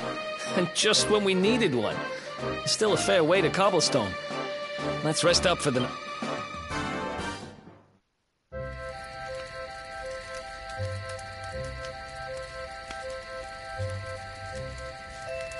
I still can't get over old Dirk. He didn't just go straight, married, shop in the best part of town. He went straighter than straight. Just like that. We used to be thick as thieves. Literally.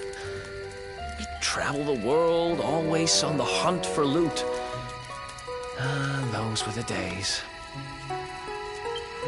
Oh, speaking of which, I just thought of something we acquired back then that might come in handy. Yep, I've decided. I'm giving it to you. You'll love it. We sure did when we got our hands on it.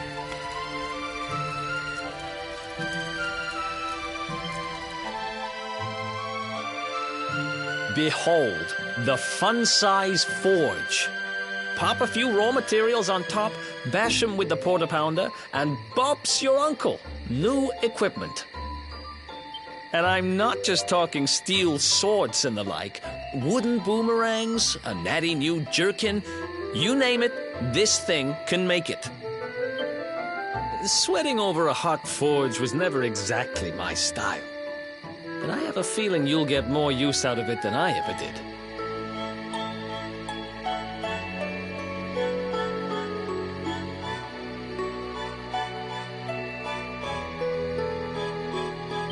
You can't just go smashing stuff together willy-nilly, though. You'll need the recipe for the piece of equipment you want to make. Here's a little something to get you started. You should strike while the iron's hot.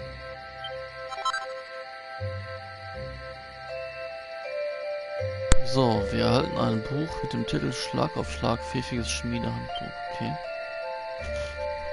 Martia lernt ein Bronzeschwert herzustellen. Oh. Martia lernt einen göttlichen Dolch herzustellen. Okay. There are recipes hidden all over the place. Treasure chests and bookshelves are always a good bet. Keep an eye out and you're sure to find some beauties.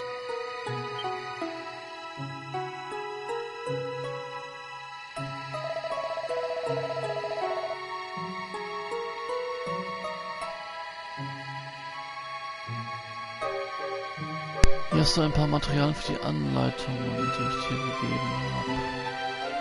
Vielleicht könntest du ja versuchen, dir eine Waffe zu schmieden oder sowas. Ja. So, die pfiffige Schmiede. Mit der pfiffigen Schmiede kannst du anhand von Anleitungen die verschiedensten Ausrüstungsteile herstellen.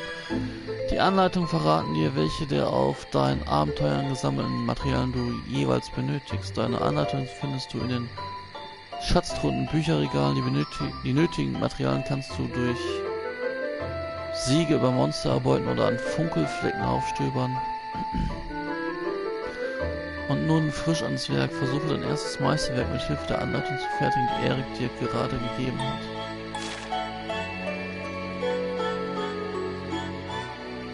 So. Waffenschmieden, okay. Schwerter. Das Bronzeschwert. Bist du sicher?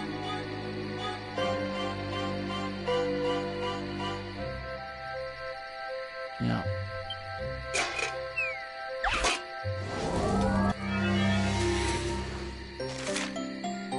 Okay, was muss ich jetzt machen? Kleines 1x1 für pfiffige Schmiede. Gegenstände zu schmieden könnte nicht einfacher sein. Wähle einfach Schmieden, um deine Materialien in die richtige Form zu bringen und fertigstellen. Wenn du den Vorgang abschließen möchtest, bearbeite die einzelnen Abschnitte des Gegenstandes mit deinem handlichen Hammer und fülle so die blauen Balken daneben auf. Versuche dafür zu sorgen, dass sich die Enden aller Balken im grünen Bereich befinden. Okay. Weitere Informationen zu diesem Thema findest du in den Reisetipps.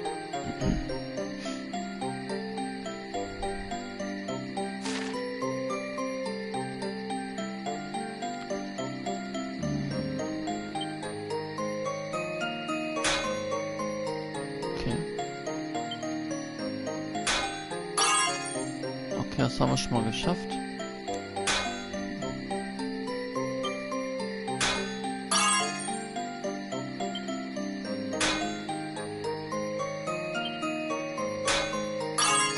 Ach, sehr schön.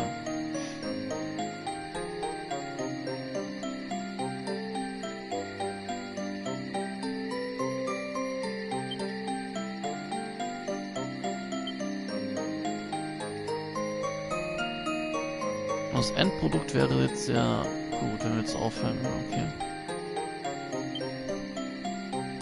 Wow, fertigstellen. Ja, ich bin...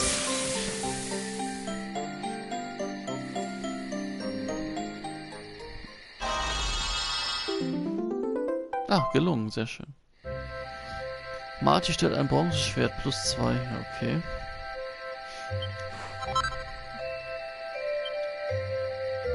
Marty erhält 2 Perfektionistenperlen. Okay.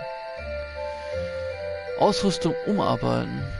Für das erfolgreich geschmiedete Stück Ausrüstung erhältst du Perfektionistenperlen, die es dir erlauben, den Gegenstand umzuarbeiten, um ihn weiter zu verbessern. Das Beste daran, du musst dir nicht den Kopf zerbrechen, dass dein hart erarbeitetes Werk ruiniert werden könnte.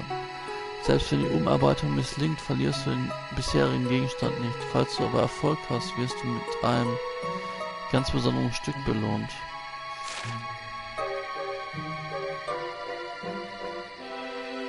Das ist die pfiffige Schmiede, genau. Waffenschmieden, was haben wir noch? Messer. Ja, das können wir auch machen. Auch sehr schön. Göttlicher Durchgang. Möchte ich gerne machen.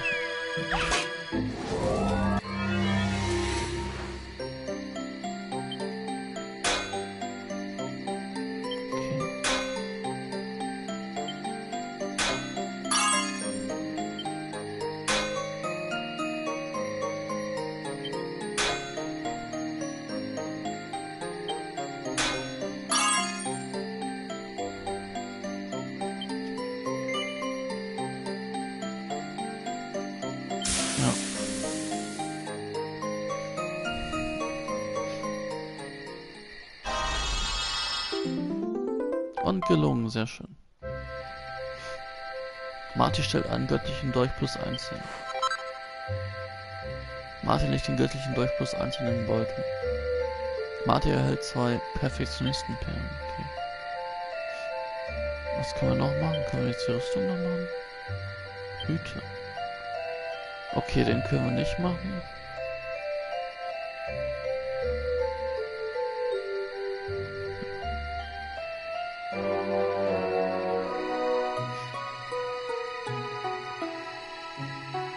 Kleidung können wir auch nicht machen, okay. Poh.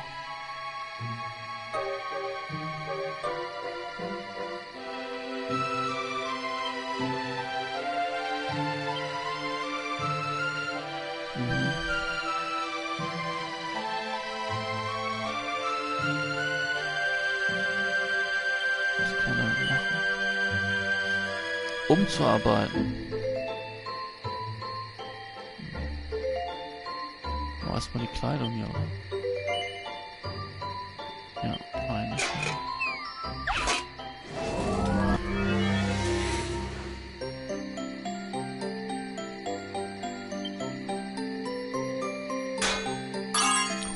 Oh, das ging aber schnell. Erstes Mal wieder. Okay.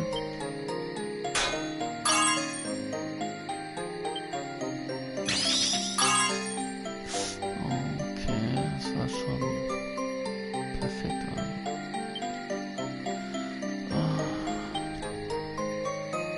Ah, sehr gut, okay.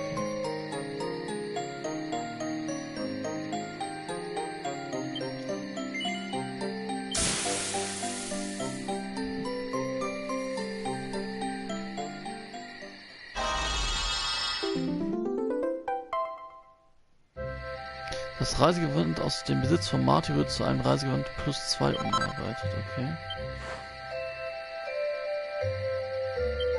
Was können wir noch umarbeiten? Was können wir bei Erik noch? Können auch noch ein Reisegewand umarbeiten. Ne? Ach, das habe ich jetzt mehr Abwehr dadurch, okay.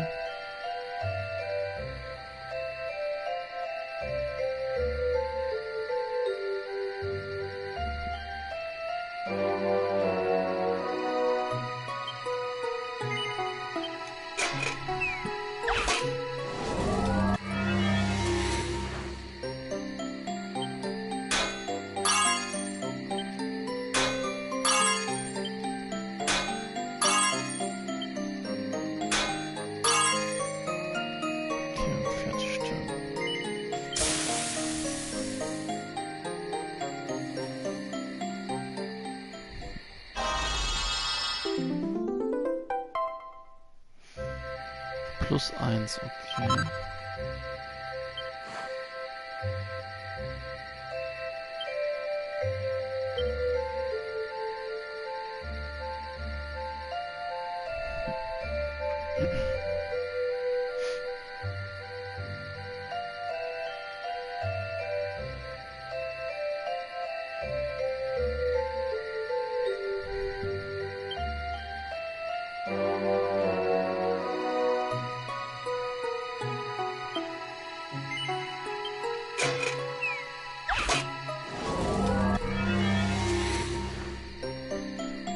So.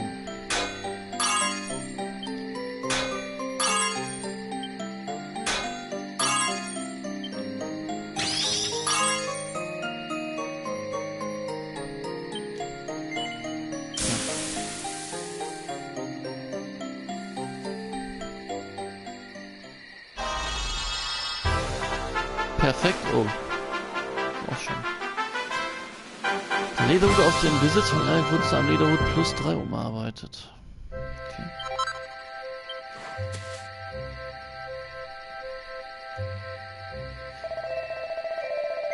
Also hast du dich das erstmal in der Schmiede versucht, was? Nicht schlecht, hat es geklappt, wie du wolltest? Ja. Gut gemacht, du bist wohl ein Naturtalent, aber ruh dich nicht auf deinen Lorbeeren aus. Es geht schließlich um eine hochkomplexe Handwerkskunst.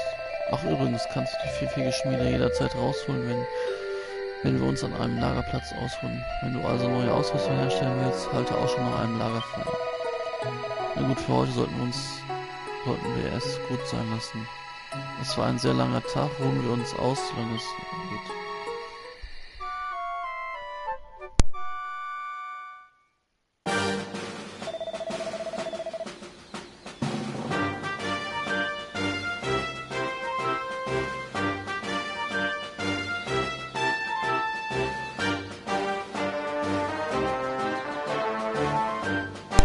Auf, Champion!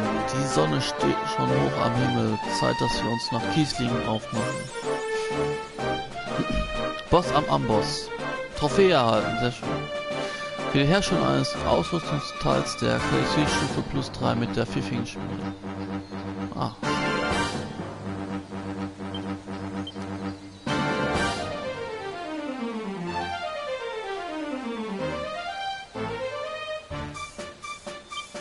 Okay, dann können wir erstmal transferieren. Gegenstandsbeutel.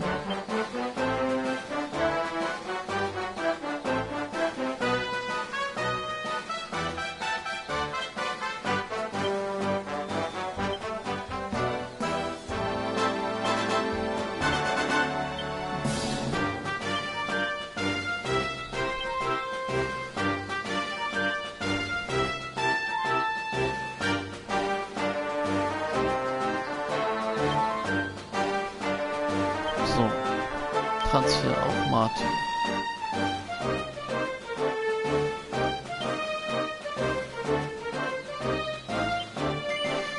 Jetzt anlegen, sehr schön.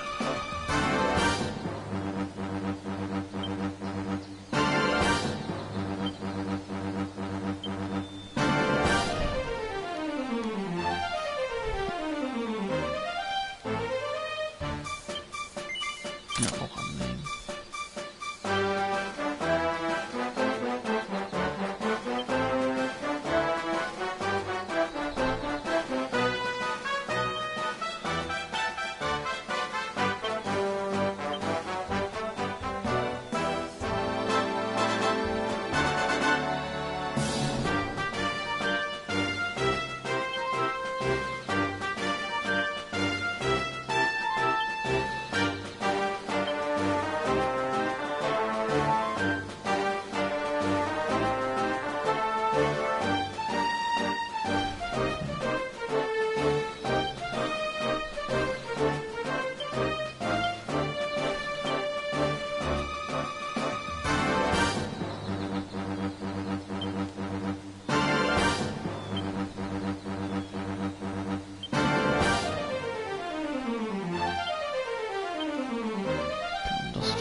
Ja, sehr schön. Speichern. Vorher noch eine Weissagung. Oh, 280 Erfahrungspunkte braucht der Martin und Erik braucht 260.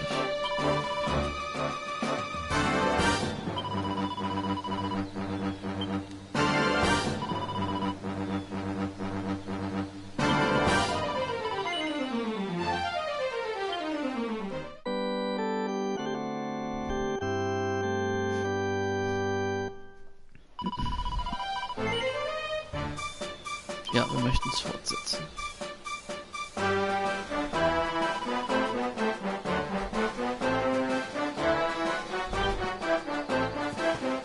Was ist jetzt da hinten los?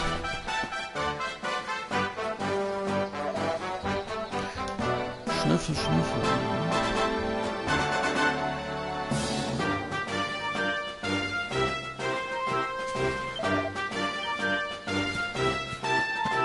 Ja, da kommt man vorbei.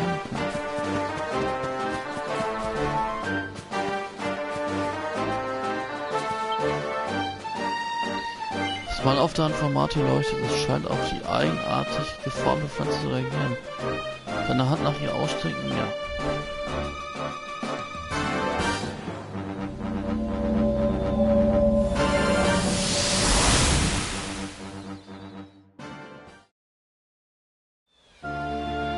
Chop, chop, chop. Chop around the clock. 1, 2, 3, look out, trees. Oh, a woodcutter's life is the life for me.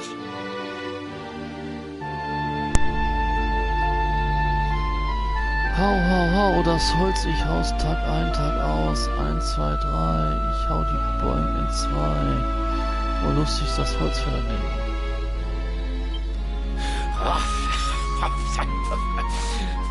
What in the world?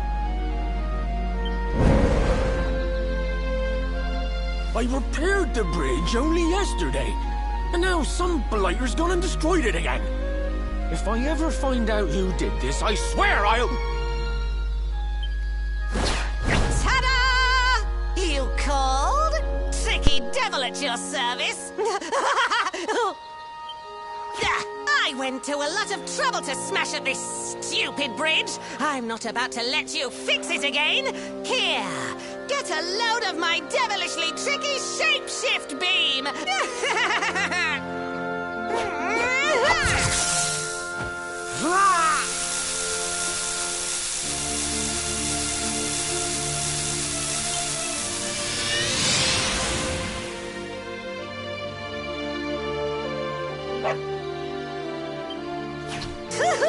Now that's what I call tricky.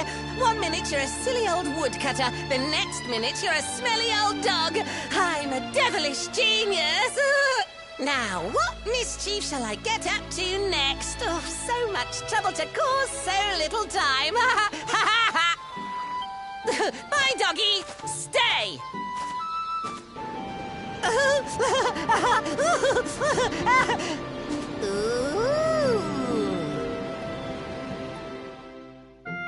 An empty treasure chest.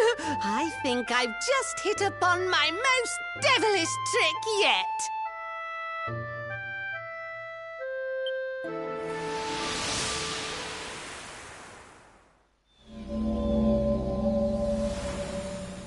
What the heck just happened? You touched that plant and then I saw all this crazy stuff.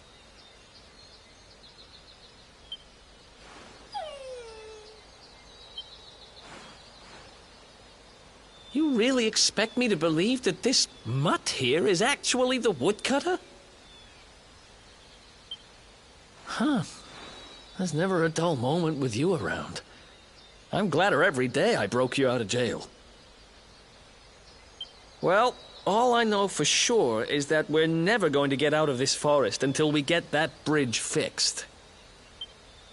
And if what we just saw was true, Rover here is the only one who can fix it. Why don't we find that chest and have a word with our mischievous friend? Let's head back the way we came and see if we missed it somewhere.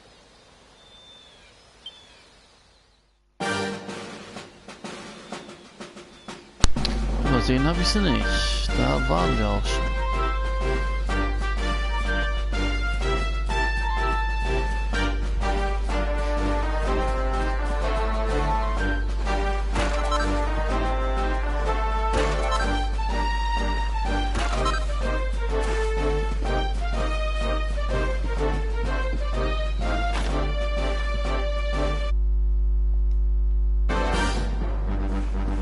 Ist auch noch eine Schatztruhe, sehr schön.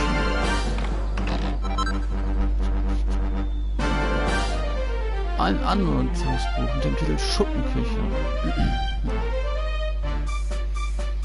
Martia lernt ein Schuppenschild herzustellen, einen Schuppenpanzer herzustellen. Ach, sehr schön. Unzählige Jahre haben ihren Tribut gehört. Von diesem alten Folianten nicht mehr als einen verblassten Deckel übrig gelassen, der einige zerfetzte Stücke Papier und Fäden zusammenhält.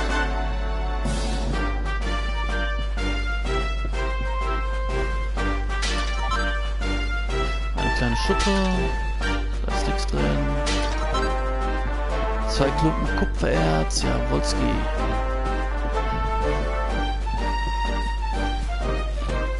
Vielleicht sollte ich vorher nochmal speichern, ich mache so eine komische Kleine.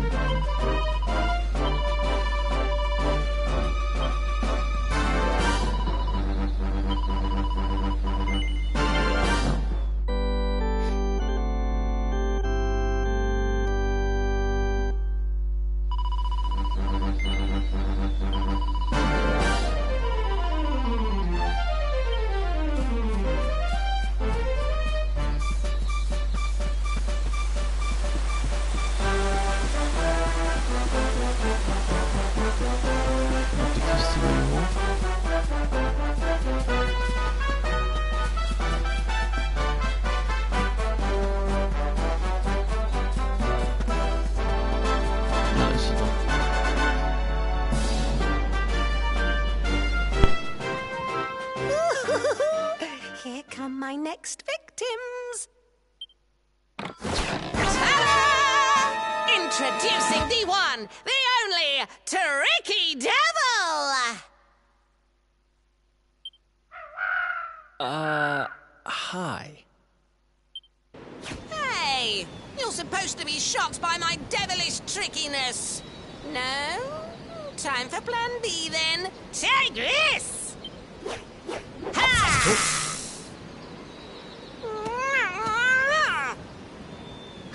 Seriously?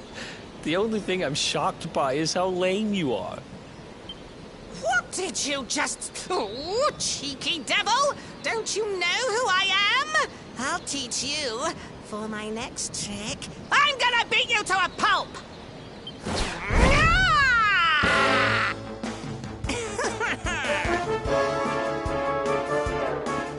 Der Lausebengel nähert sich, ja. Kenne ich auch nicht, den Gegner. Naja, jetzt wird er erstmal meinen Flammenhut spüren.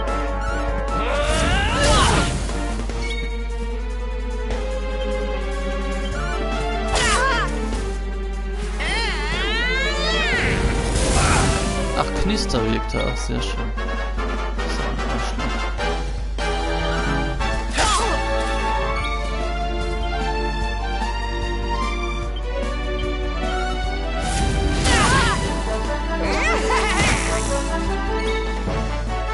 Okay, Martin muss mal heilen.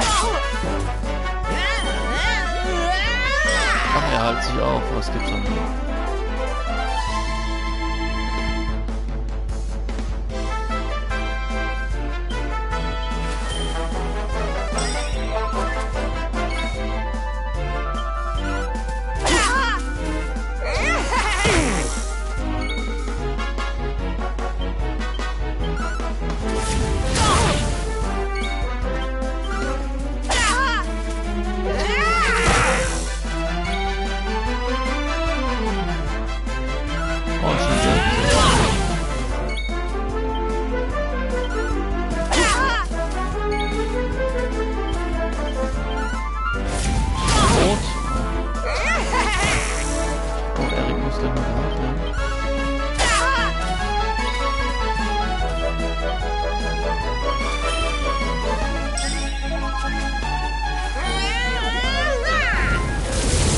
Ich hab's geahnt.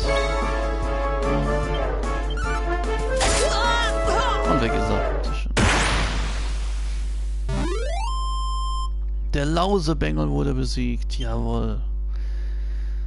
Jedes Gruppenmitglied erhält 102 Erfahrungspunkte und 74 Goldmünzen. Sehr schön. This can't be happening. Looks like the joke's on me this time. Hey there! You two!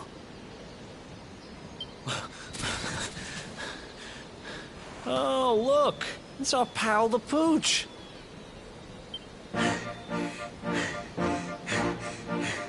Not anymore. Thanks to you, I'm back to my old self.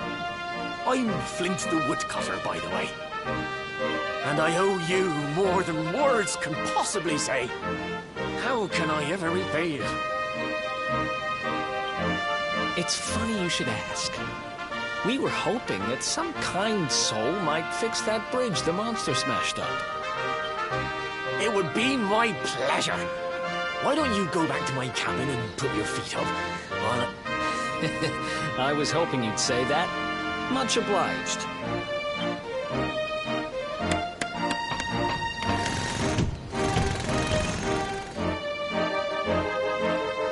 Sorry to have kept you waiting, but I'm happy to announce that the bridge is fixed. In fact, it's even sturdier than ever.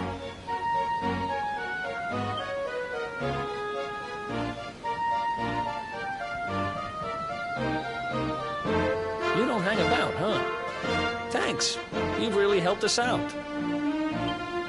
Now, young fellow, about this vision of me being turned into a dog you saw when you touched that glowing plant. The more I think about it, the more certain I am. What you experienced can only have been the guidance of Yggdrasil. Does that mean anything to you? It's something my dear old granddad told me about when I was a boy. Yggdrasil is the giant floating tree at the center of our world, of course. The source of all life, as some call it. If the legends are to be believed, each one of its leaves represents a life, and its power preserves the peace and harmony of our realm.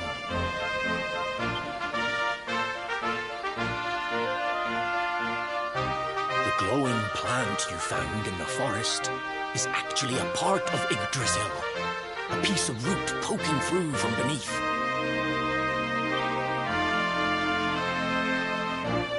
It's said that the world tree can choose to communicate via her roots, but only with certain very special people. And that's what my granddad meant by the guidance of Yggdrasil. He was talking about just such visions as you saw. It's all coming back to me now. As a boy, I'd spend hours talking to the silly old thing, but did anything ever happen? Not a bit of it. But you, young man, you're different. You're one of the special ones, chosen by the World Tree. And you've got great hair, too. Life just isn't fair. So not only are you the luminary, you're also Yggdrasil's favorite little leaf, huh? Some guys have all the luck, I guess. Well, we can't stand around talking about how great you are forever. Come on.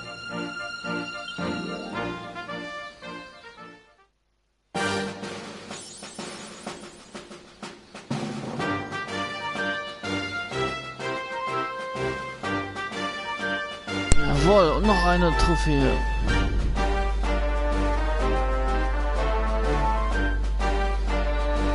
So, jetzt können wir unsere Reise fortsetzen.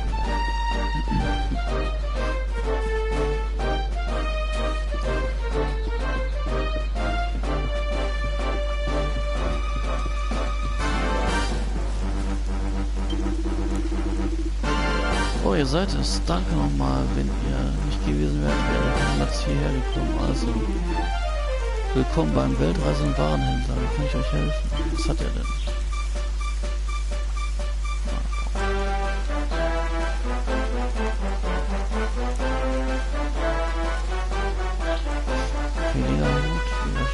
lila Schild können wir kaufen.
So, wo müssen wir jetzt hin? Okay.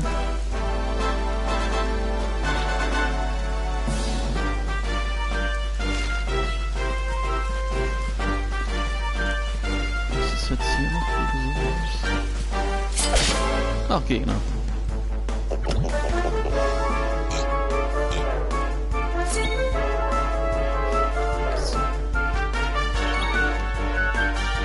Ein Krempenschwein und einen Blasenschleim. Blasenschleim. Ich glaube, ich beides nicht. Oh, jetzt habt ihr mich vergiftet.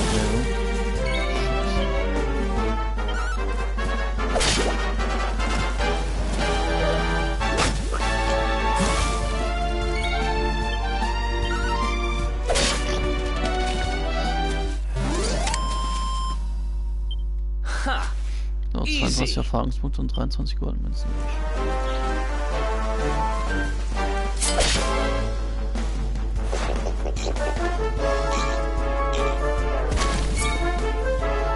Ja, ich bin noch vergiftet.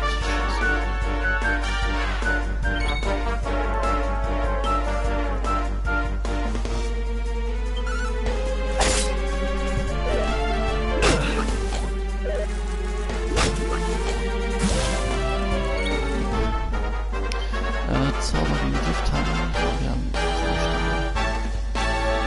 das Gegengift Kraut und Kraut.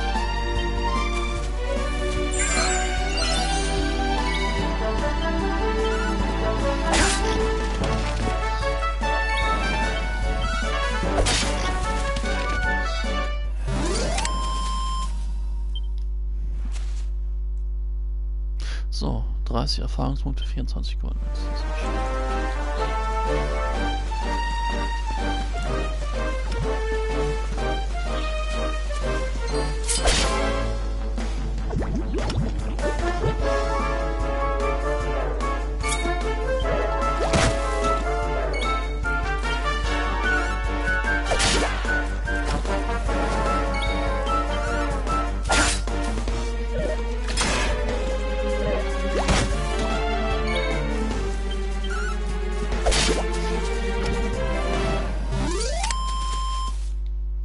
Who else wants some? 34 Erfahrungspunkte, 22 Goldmünzen.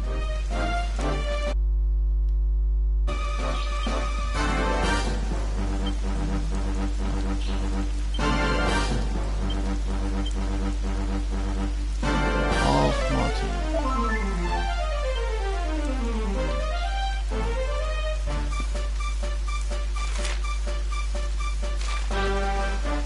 Ist hier auch noch was?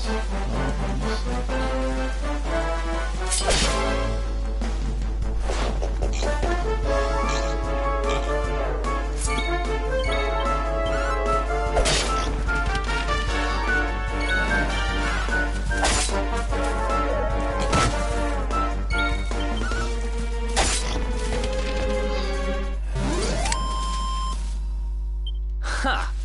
30 Easy! Erfahrungspunkte, 24 Goldmünzen. Sehr schön.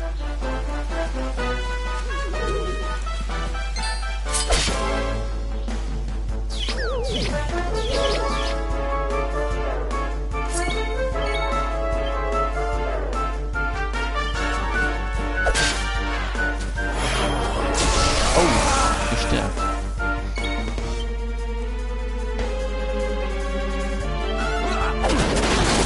Oh, du hast verpasst.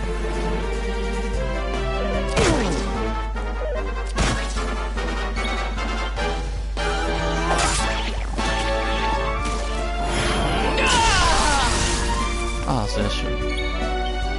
Machen wir doch den nächsten Punkt. Another one bites the dust. 33 Erfahrungspunkte und 42 Minuten. Nice. Und Stufenaufstieg.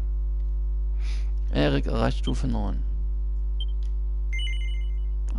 Gucken wir mal kurz. Können wir die...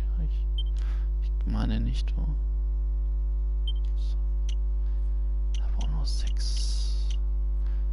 Ja, zurzeit haben wir ja keine Schwerter ausgerüstet.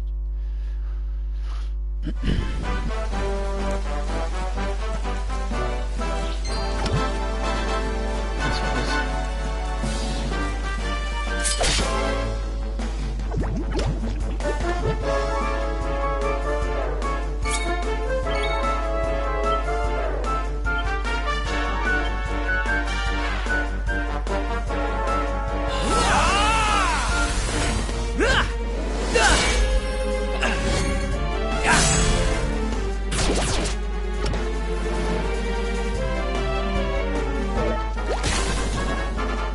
Der vergibt Erz.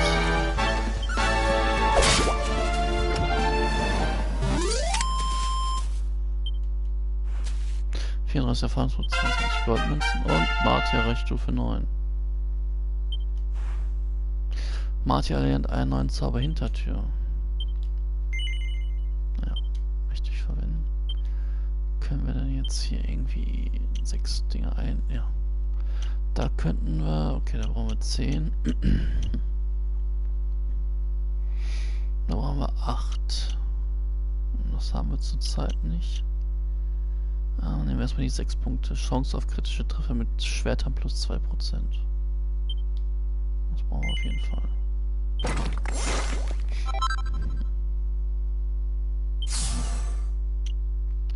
Was haben wir hier? Okay.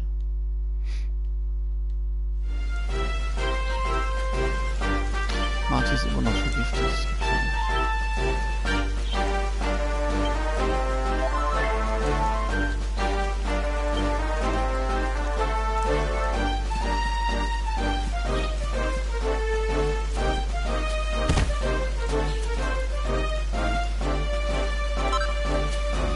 Flatterfeder, noch Brumbeeren und Ziele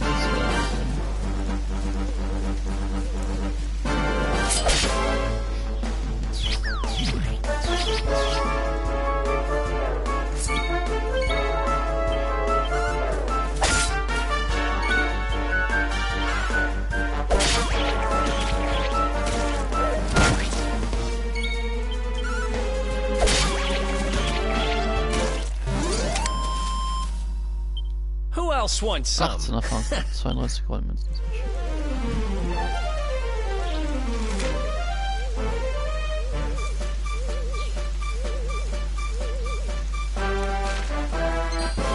Ach, jetzt hab ich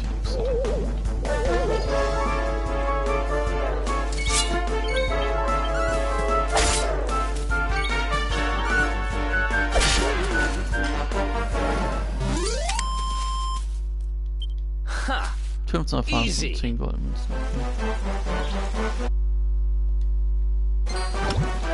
Na, ich möchte jetzt nicht. Ich möchte nicht attackieren.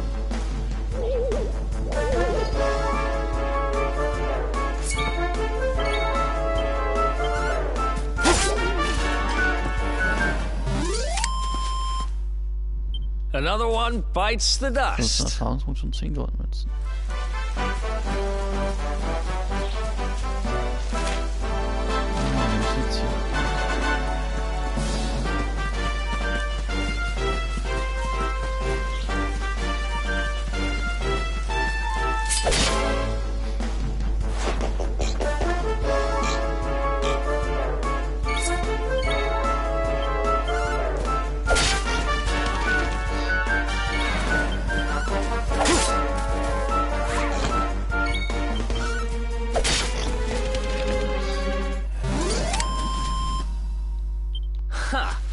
30 Easy. Erfahrungspunkte, 24 Goldmünzen. Da funkelt wieder was. Ein Ziel in 2 gehen.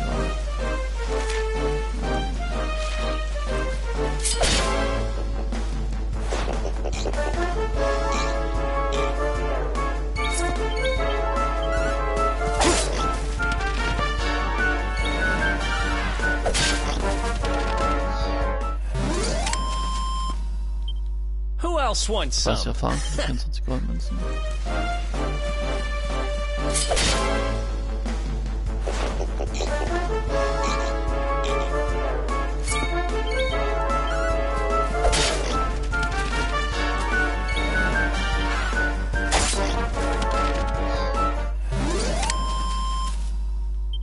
Ha! 30 Easy. Erfahrungspunkte, 24 Goldmünzen.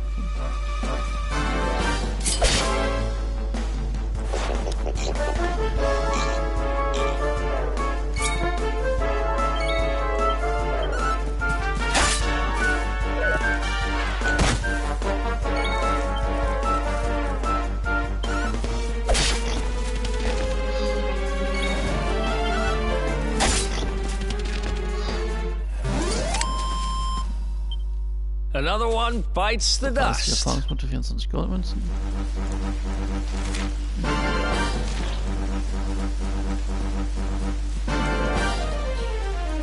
Schneiden möchte ich nicht. Jetzt kann ich nicht so. Und hoch. Was ist das? Ach, auch nicht schlecht. Klumpen, Kupfererz, Feuerstein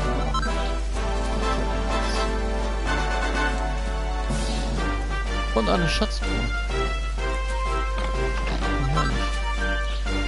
Ein Viel, oder? Okay.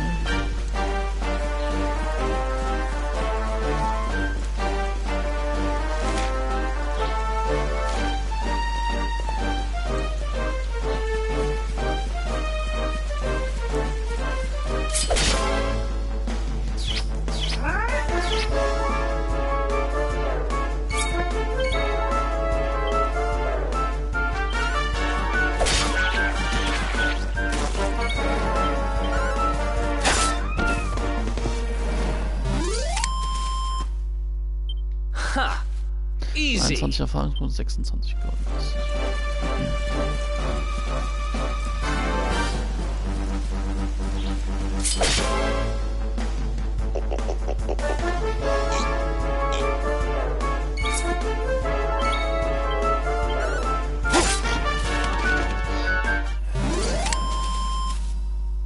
Another one bites the dust. 15 Erfahrungspunkte, 12 Goldmünzen. Und eine Schatztruhe. Monsterleder, okay.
So. Es geht weiter.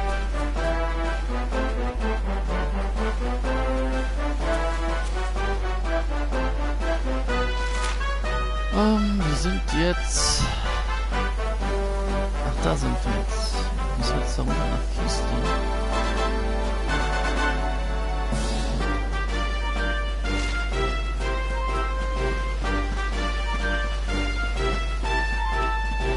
Ach, es kommen ja so kleine Babyschlangen.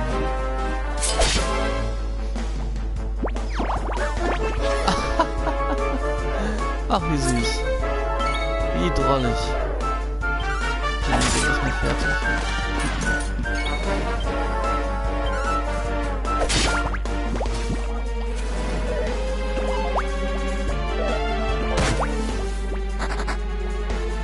Noch einer schon geflohen, noch einer fliegt. Noch einer fliegt, oh Gott.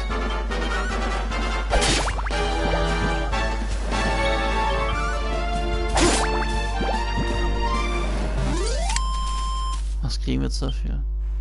9 Erfahrungspunkte und 9 Goldmünzen. Okay. Das lohnt sich jetzt hier nicht wirklich. Die Gegner.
So, wir sind zurück in Kiesling. In unserer Heimat.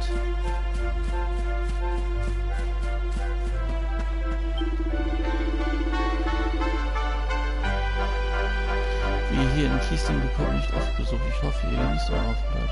Auch wenn wir hier leider keine Herberge oder sowas haben, aber dafür haben wir Petra. Sie ist immer sehr gastfreundlich. Ich bin mir sicher, dass ihr bei ihr unterkommen könnt, wenn ihr nett fragt. Sie wohnt im Osten des Dorfes. Ja, zu Hause ist sie dafür.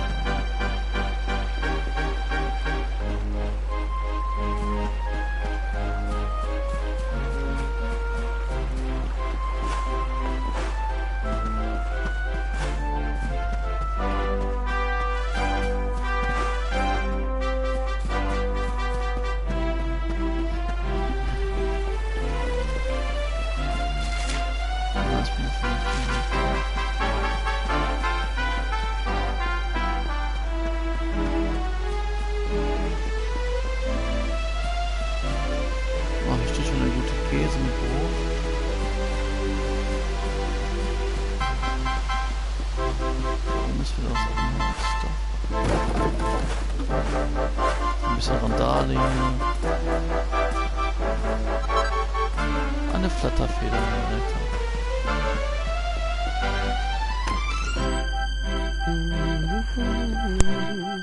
Is that you, dear? I'm cooking your favorite, stew. It'll be ready any minute now. You'll be desperate to stuff your face as always, I'm sure. Well, set the table and I'll just give it a last little stir.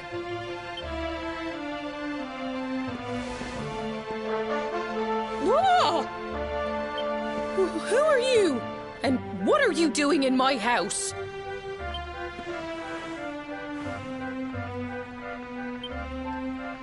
What nonsense are you talking? My boy is 6 years old. Who do you think you are, waltzing in here and claiming to be someone you're not? Whoever you are, I want you out of my house this instant. Don't make me say it twice.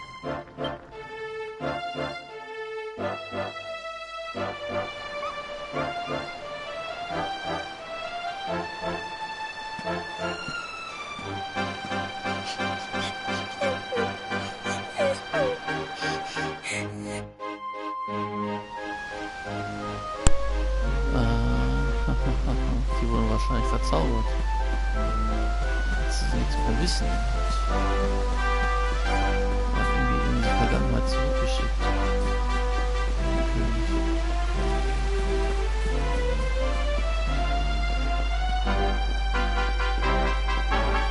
Sehr, sehr komisch.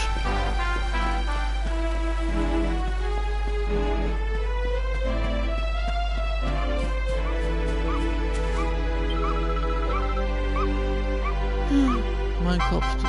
Das bekomme ich nie wieder darunter.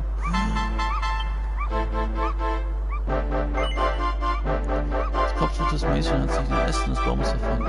Ja, das Kopftuch hier im Ton, ja.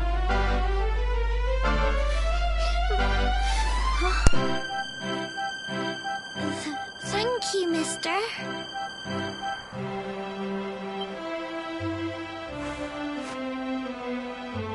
My name's Gemma. Who are you? But that can't be right. Oh, wait, I get it. That's not your name. You mean you're looking for him, right? He went to look for Chalky. Come on, follow me.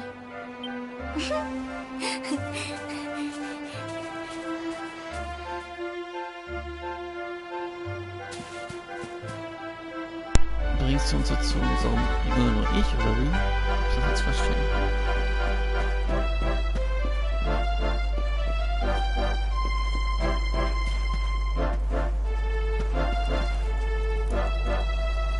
Renn mal vor, Sandra.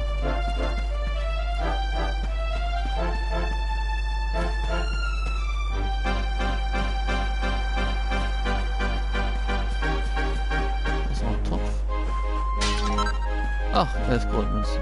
Das ist schön.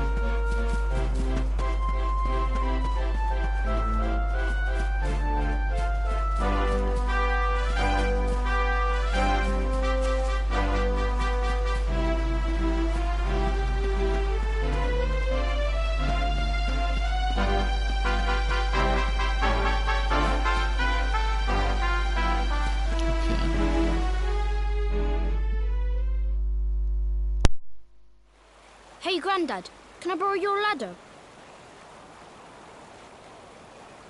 The wind blew Gemma's scarf off and now it's stuck up a tree.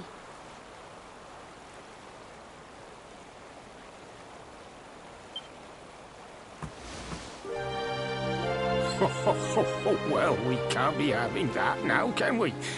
Let me go and find it for you.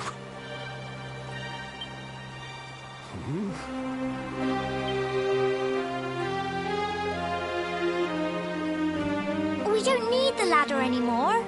That nice man over there got my headscarf down for me. He said he was looking for you. Is he a friend of yours? Nope. I've never even seen him before. I think it might be me he's looking for, you know. Why don't you two run along and play and leave us grown-ups to talk? All right.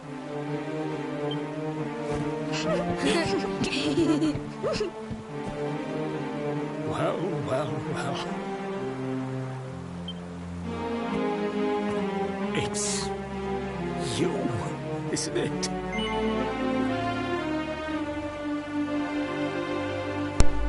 Natürlich sind wir es. I knew it. I've known you since you were a baby, after all. I knew it was you right away. But you don't look too happy, my lad.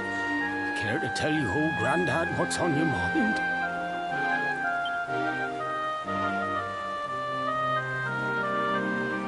Marty erzählt wacker alles, was sich seit seiner Abreise aus Kiesel ereignet hat. I see. So, you're from a future where I'm no longer around. Well, well. and King Carnelian went and threw you in the dungeon? And to think I trusted that he'd do right by you. If I'd known how things were going to turn out, I would have told you everything, instead of hiding the truth from you for all those years. But you don't have time to be listening to an old man's regrets. Here's what we're going to do. If you head east out of the village, you'll come to Cobblestone Falls, as you know. Go there and dig in front of the three-sided rock. Got that? The three-sided rock at Cobblestone Falls. You'll know the one I mean.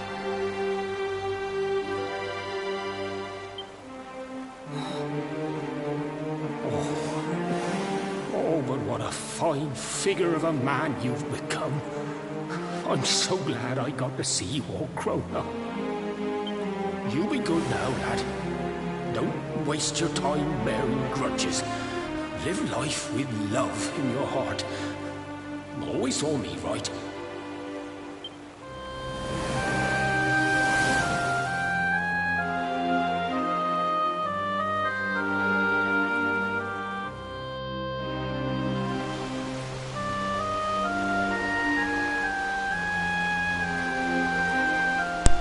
Das ist der Großvater der verschwunden war im Geist.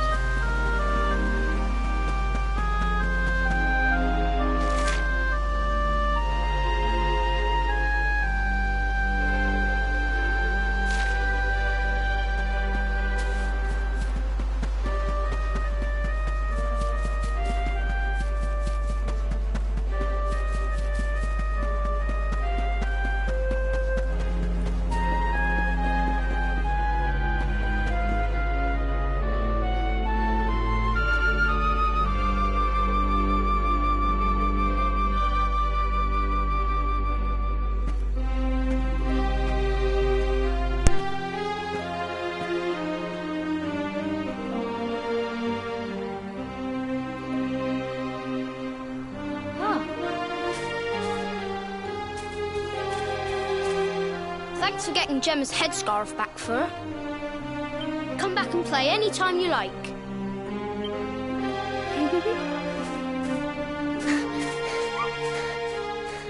It's ages till I gotta go home. What should we play now? Well, we could play,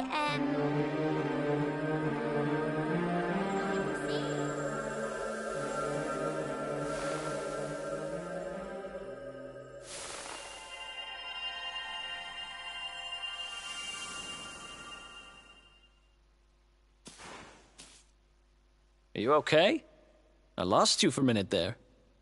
Not surprising, I guess.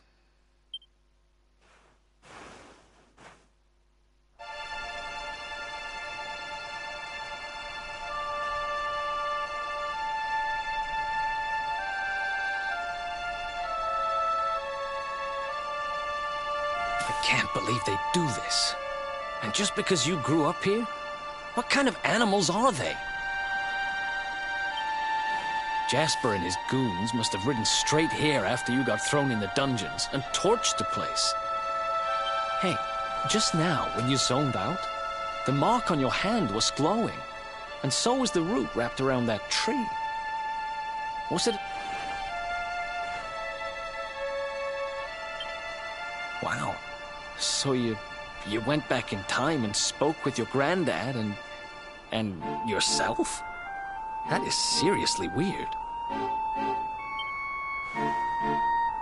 Must have been the root here. It must have the power to show you the past. Well, if what your granddad told you was right, then we need to head over to Cobblestone Falls. Where did you say it was? East of the village?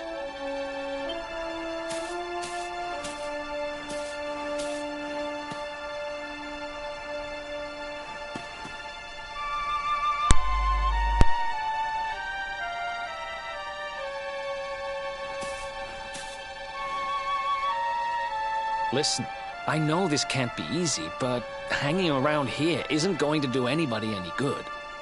Come on.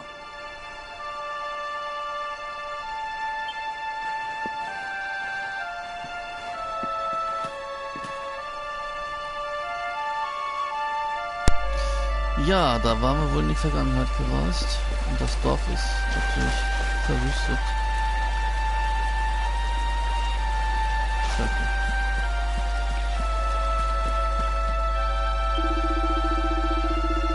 Ich bin ein Wanderpriester. In Helidor war mir ein schreckliches Gerücht zu Ohren gekommen, laut dem dieses Dorf geschleift werden sollte. Ich eilte hierher, um die Soldaten davon zu überzeugen, von ihrem Vorhaben abzulassen. Wie es aussieht, bin ich zu spät gekommen. Auf König Kelnios Befehl hin, wo das Dorf dem Erdboden durchgemacht war, der verfluchte Spross der Finsternis hier aufgewachsen ist. Aber hatten die Bewohner Kieslings das wirklich verdient? Wenn man sich die Verwüstung hier ansieht, beginnt man sich zu fragen, wer die wahren Sünder sind. Zumindest die Kirche ist von der Zerstörung verschwunden. Drin findet ihr ein Bett für müde Wanderer, um sich von den Strapazen der Reise zu erholen. Und denn die Lage mag zwar trostlos erscheinen, doch die uralten Rituale spenden uns stets Zuversicht. Beichte erstmal.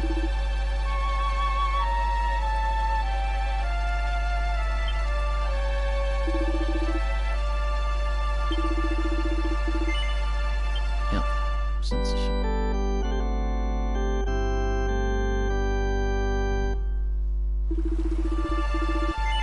Ja, möchte ich kurz noch fortsetzen.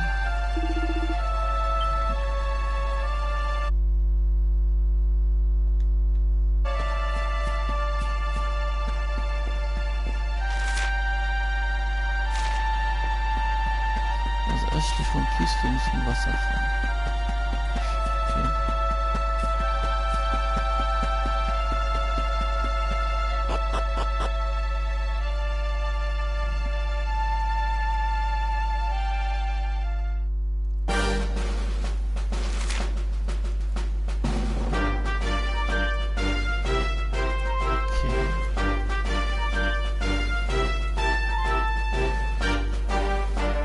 So Smaragdküste und unter solchen dreiseitigen Felsen in das Wasserfall.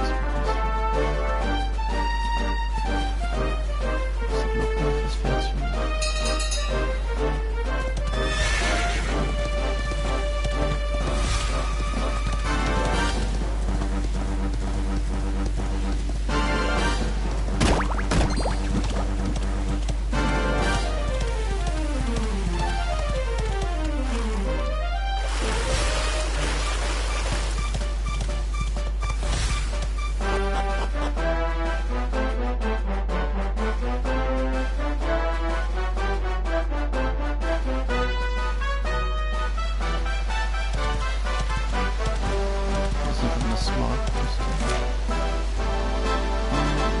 Wasserfall der Kiesling.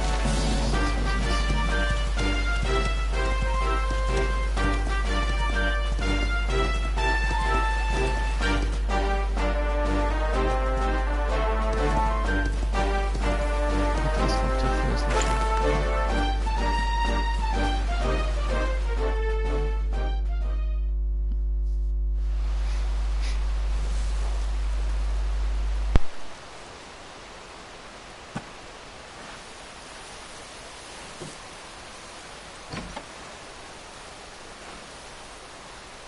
Letters, huh? The top one there's seen better days, that's for sure.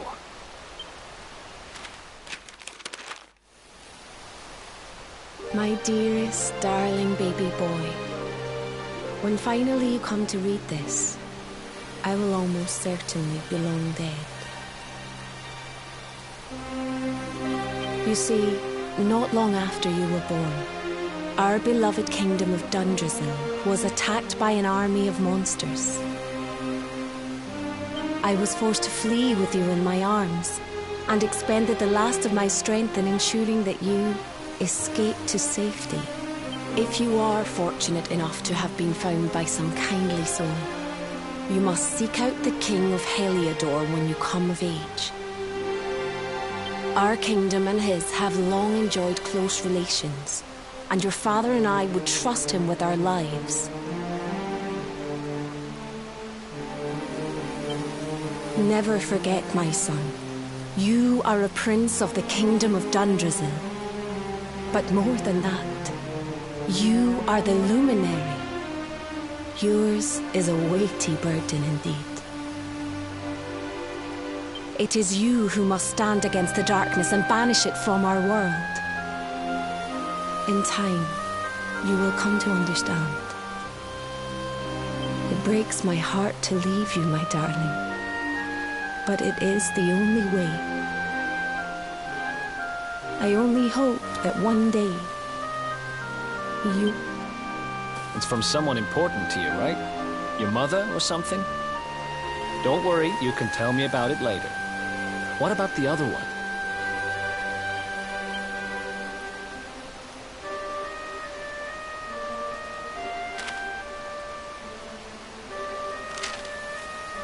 To my dearest grandson. I haven't the foggiest how you managed it, but I met your future self today. As promised, I've buried some things here that will help you on your way. Have you read your mother's letter yet? It was in your basket with you when I first found you. It was because of that letter that I asked my Amber to send you to see the king when the time came. I only wish I'd known how things would turn out. I don't know why Dundrasil was attacked, or why King Carnelian thinks so badly of you. I'm just an ignorant old man from a little village in the country. But I do know that the answers are out there somewhere. The keystone in this box will open the door of departure off to the east. You must go out into the world and seek the truth. Remember now, don't waste your time bearing grudges, and live life with love in your heart. All the best, now and forever. Grandad.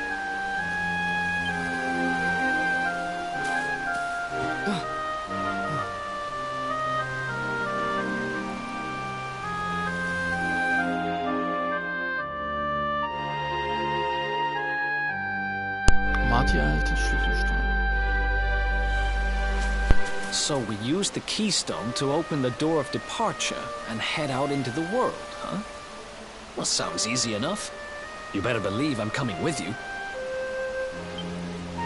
You said it was just east of here, right? Well, what are we waiting for? Oh, I know what we're waiting for. I've got some unfinished business to attend to.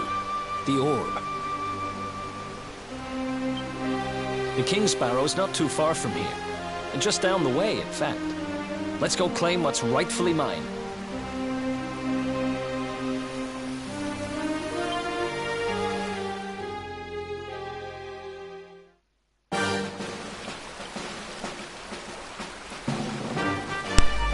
Ja, Freunde, das war's heute für den Stream. Ich hoffe, ihr seid wieder in der nächsten Folge dabei. Das heißt Dragon Quest 11. Und bis dahin wünsche ich euch einen schönen Abend, eine gute Nacht oder einen schönen Tag. Und bis dann, Euer Reaper.